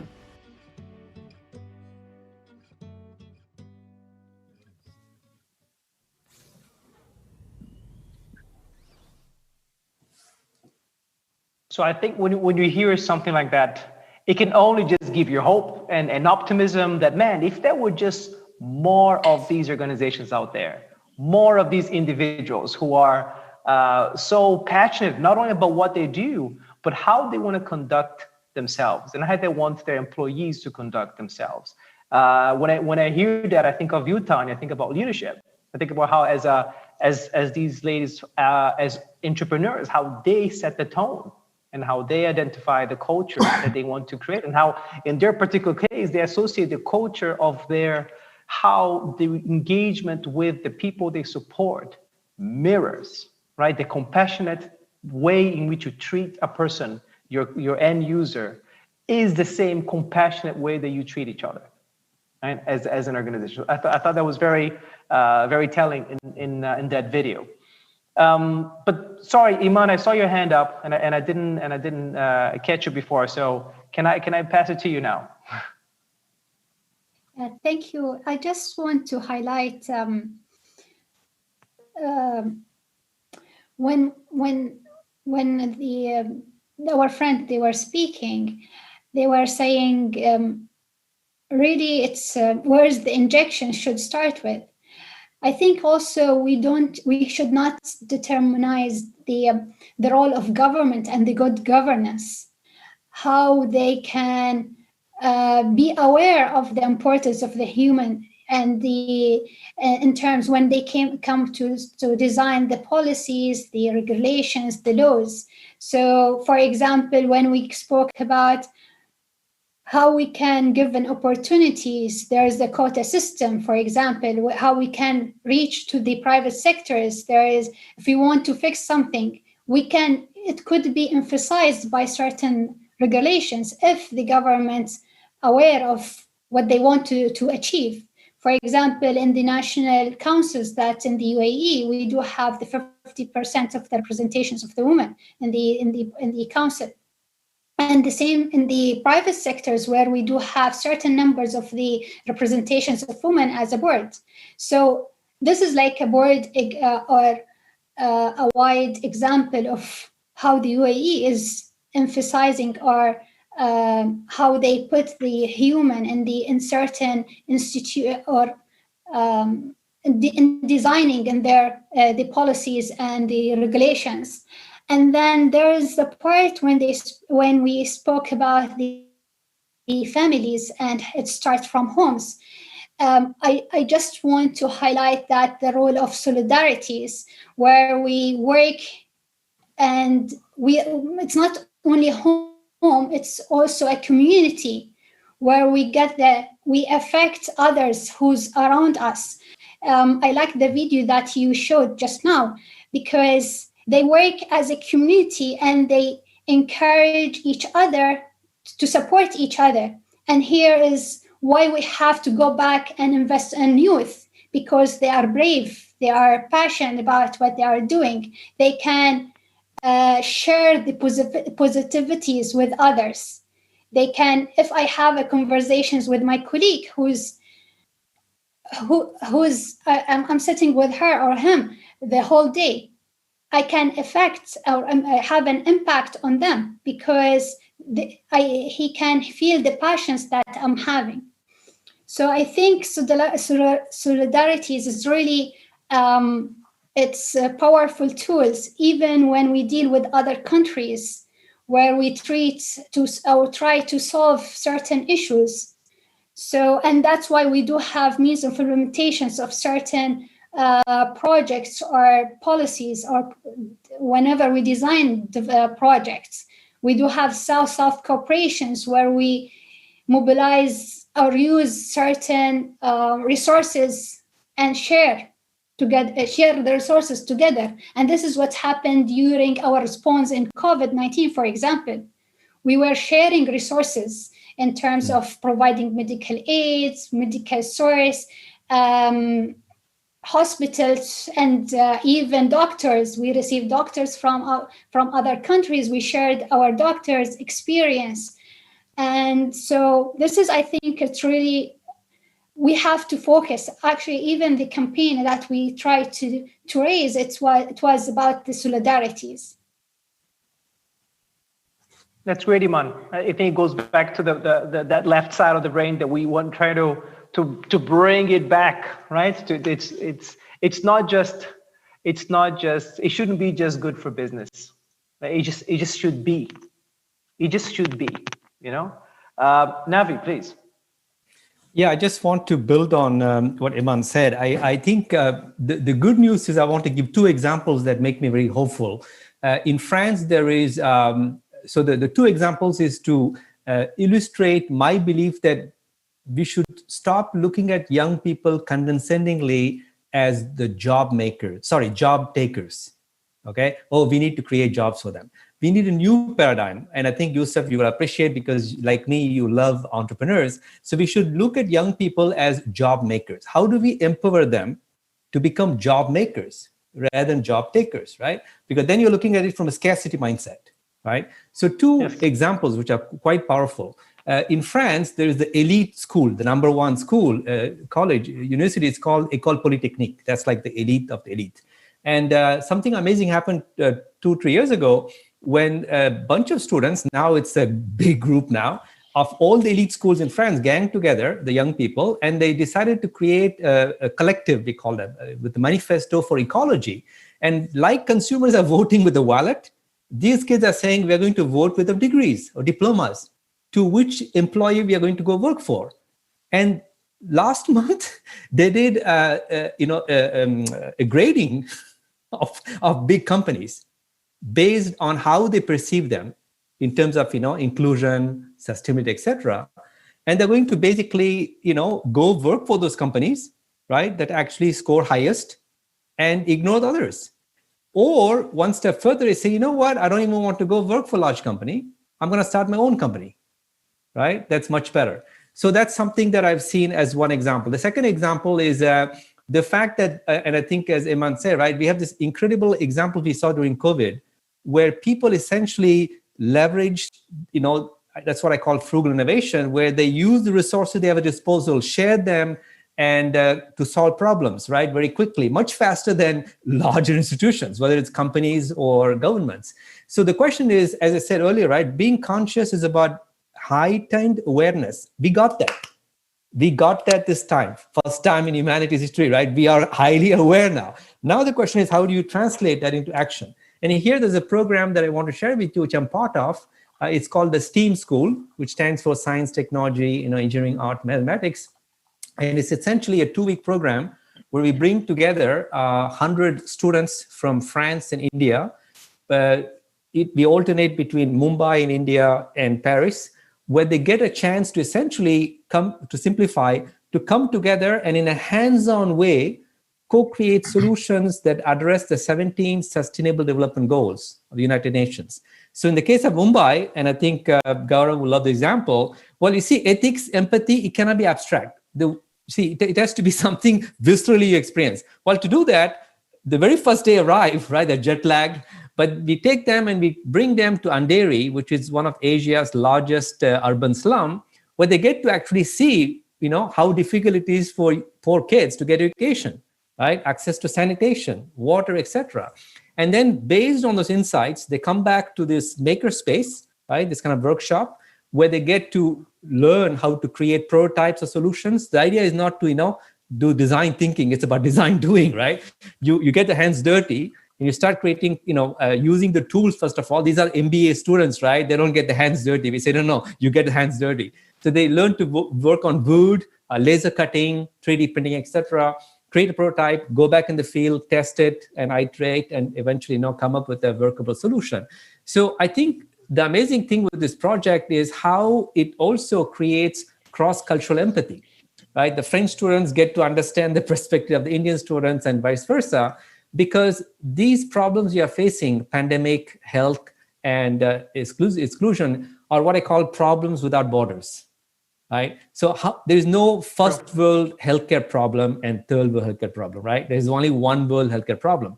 So we also need solutions without borders. And that's why these programs like STEAM School, I'm like to see more of them around the world, where we essentially use this year, which is a wake-up call, to convert this heightened awareness into action by telling young people, hey, we create you an empowering environment where you can unleash your collective ingenuity and co-create the solutions to address, for instance, the 17 SDGs. Yeah, Naveed, that's a great example. And I think just to add to that, I applaud initiatives like this. And I'm going to cite an example. I've been living in Dubai for 27 years. And my wife runs a sustainable children's education facility here. It's a children's nursery in Dubai, which has been running for the last 10 years. And it's a green flag, eco green flag certified from the UK. And every child in the nursery in Dubai is paired with a child in India, where we have 500 children in our charity that we take care of in Harmony House. And this charity, and off the back of something that started in the grassroots entrepreneurial level, has now become slightly bigger. We have really incredible schools like Dubai College, which have their children coming to visit these children in India on their school holidays, interacting and learning about some of the nuanced aspects of giving back, and then creating a currency. Dubai Cares also does the same thing, helping raise money for charity for the amount of international relief provided. So I think this idea of giving back has to be at the heart of everything. The giving is living. I sound like a bumper sticker when I say that, but fundamentally, these are the sort of the values that you need to imbibe within your families. And I think it happens by leading by example. Tanya was talking earlier about her children. The conversation is one thing to talk the talk. It's one thing to walk the walk. You got to lead by example. Is the choices you make. Comes down to the choices you make. Let me just share something here that really got me thinking. And Mohammed, I'll pass the ball to you in a little bit. You've mentioned giving back twice. And I heard once an entrepreneur, an impact entrepreneur, who really took offense to that. And he said, if you feel like you gotta give back, it's because you took too much. right? And I it think made me really reflect. Do you? Yeah, so I want to I don't want to unpack this too much because unfortunately we don't have a lot of time. But I wonder if the mentality, because I often get concerned as myself with that. Right? If I feel like if the language is you gotta give back. I think that's a dystopic statement. I'm sorry to interrupt. I'm conscious of it, but there's a dystopic statement. I think, if you fall in the trap of Nietzscheism and you look at the psychology of it, then you can even challenge whether there is something called altruism. Because that's just purely feeding the ego. You could say that there is no such thing as compassion. It's all about, so, I think these are conversations which is about, it's about equitable engagement with your ecosystem, whatever it is, the person next to you or the planet that you're sat in. Agreed. Mohammed. So on giving back, I just want to highlight how the US is so successful compared to the rest of the world. And the reason for this is that there is a big disparity between the tax treatment that the US wealthy get if they were to give money away in their lifetimes versus money that is then left via a will in a succession type arrangement. So if the world was to look at how to ensure that giving back is not only voluntary, but there is an incentive to give back in your lifetimes, because at least then you can choose where the give back happens, as opposed to the state or somebody else choosing where that give back happens. So that's something that I think is worth looking into. Now, the point that we have not touched on today so far, but maybe we still have 5 minutes, is as you introduced me, you mentioned that one of the our foundation's core objectives was to dream about what the futures might look like. And now if you imagine a world in which half the people today that have the skills will be out of work in 10 years, because it will be robots, it will be AI, it will be machines that will basically run companies and run our societies. In that context, there are two things that are very important to state, and this is the capitalistic model. So the one place where it gives me a little bit of hope is if we can now decide now, before it's too late, as to what sort of rules for ethical engagement will be applied to robots, to AI, and all of that. Why can't we codify a rule of ethics that should apply there? And because it's machine governed, it should be possible for the machines to live by those rules far better than it has been possible for humans, because of the greed factor that Gaurav alluded to. So that's just a thought as to who should take the lead and how should one encode a code of ethics as it applies to AI and to robotics. And secondly, if half the current workforce is going to be out of work in 15, 20 years because of machines, what are we going to do? So why not think of introducing a wealth tax or universal basic income tax that ensures that at least every single human being on the earth is entitled to a minimum pay to enable them to sustain themselves. Yep, I think, Mohammed, you're getting, well, on the point of technology, I know we're running out of time, and I think I can squeeze an extra 5 minutes for us to go until 6:35. I want to pass the ball to Tania, as I know she has a thing to say, a thing or two about technology. Actually, no, Tania, I don't want to take more of the time. What do you think about Mohammed's comments on the ethics of technology as it begins to take a greater hold on our companies, the way we do business, and the way that we live? That is the elephant in the room, right? That is the elephant in the room, in the sense that, as you said at one of your opening statements, was that the only industry that is actually benefited, or the only industry that is going upward, is technology. And with that, we invite a whole new set of dimensions and dynamics into not only our homes, but our societies at large. I don't think we have enough time to go into the depths of it. I think it is a topic on its own. I think AI becomes more and more fascinating the more we look into it. I think big tech companies have an absolute responsibility globally to take charge on this topic. Separating the social media companies that we know versus sort of the hardware vendors like Cisco, our software vendors. But it definitely is a topic, I think, that needs and requires a bit more thought and exploration. But as far as Cisco is concerned, it remains absolutely one of our integral points in terms of how do we shape an ethical way of doing business. It is the cornerstone of how we operate, and that is driven by the value system that we want to uphold ourselves to. But we are one amongst many, and this is a movement that is growing at an exponential speed. So I do think it's something that we need to get to sooner rather than later. Thank you. So I'm just going to add to that as one thought, that maybe at the Expo 2020, as one of the initiatives that we should create and influence is to create the global guild of good governance. And I think if you can create a conversation or a platform that allows us to do this, let us become the authors of the global guild of good governance. It's a great, I've got a 4G alliteration here, unfortunately, but I think that the idea has got a tremendous amount of potency, and the global guild of good governance sits between, political governance and the private and the private sector and the enterprise.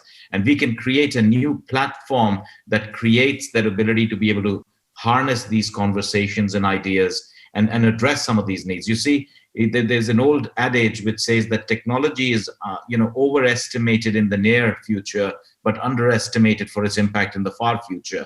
The impact of AI 250 years from now is what we need to worry about, not the next 50 years. So I think from that point of view, creating a platform that allows, and this can be empowered, the Global Guild for Good Governance could be empowered and endowed with the appropriate capital for both from the government and the private sector. It could be a world first in many ways. That could be the genesis at the Expo, and we build a body that allows and empowers people to continue these conversations and not limit them to 90 minutes, but keep them going for 900 years. If that's the way we can take it, then it will be a great outcome from this session. That's a great recommendation, Gaurav. I think if we had more time, I would have wanted us to go and take a shot at what those medicines should be. And I think you just hit one of them, right? A new body, I don't want to say a new institution, but a new member in this space that can keep this conversation going and hopefully.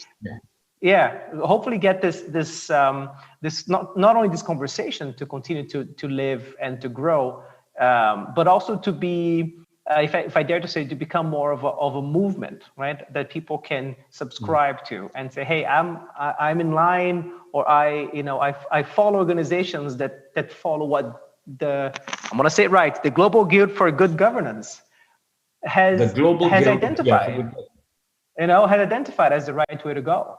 I know we have about 3 more minutes. I'd love to give everybody a 30 to 40 second kind of wrap up comment, or something that you feel you want to add to the conversation as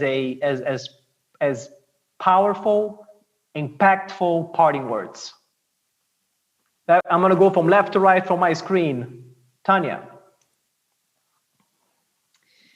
Get close to the problem. Because if you can get close to the problem, you will be compelled to solve it. Thank you so much for today. Navi. I would say, to quote Gandhi, be the change, but also become the change. That's kind of a soft sell from my next book. That is, you need to essentially become more conscious, more aware, but also while you are transforming yourself, also think about how you can transform society. And so I would, riff on Gandhi's comment by saying that you need to do both. And I think that's what typically we haven't done in the past, right? We focus too much on self-transformation or social transformation. And I see now a new paradigm where both have to happen in a more kind of, interdependent, mutually reinforcing way, transforming the self and society at the same time. Mohammed. So I just want to say that, there was once a man who was so poor that all he had was money. I don't want to be that man, and I don't think any of us should want to be that person. Well said. Iman. So it's something similar to what we've been said earlier.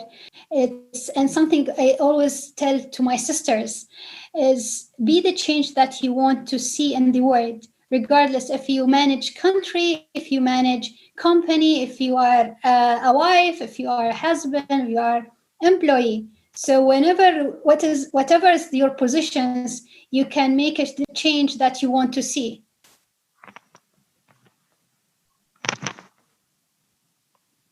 And Gaurav. Wonderful.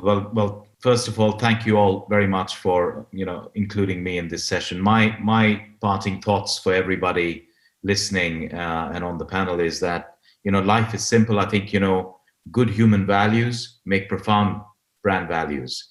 I think if you can just go back to the basics of just being good human beings, I think we will find that we'll be able to unlock and unleash a lot of potential. Thank you. Thank you, everyone. I really feel like we're not done. I feel like we're warming up, and I hope that we can continue this conversation at some point. I'll give a shout out to Dr. Federica to see how we can get back together and keep unpacking this. Maybe invite a couple of more folks, because this is a conversation worth having. This is a problem worth solving, and we, as hosts of the next World Expo, this is the kind of conversation, the kind of problem we want to solve, the kind of element that we want to put a spot on. The power of the World Expo can make a dent on something like this, and that's a commitment that we have to all of you guys in this conversation. Have a great evening. Have a great day. Thank you, everyone. Thank you. Thank you. Thank you.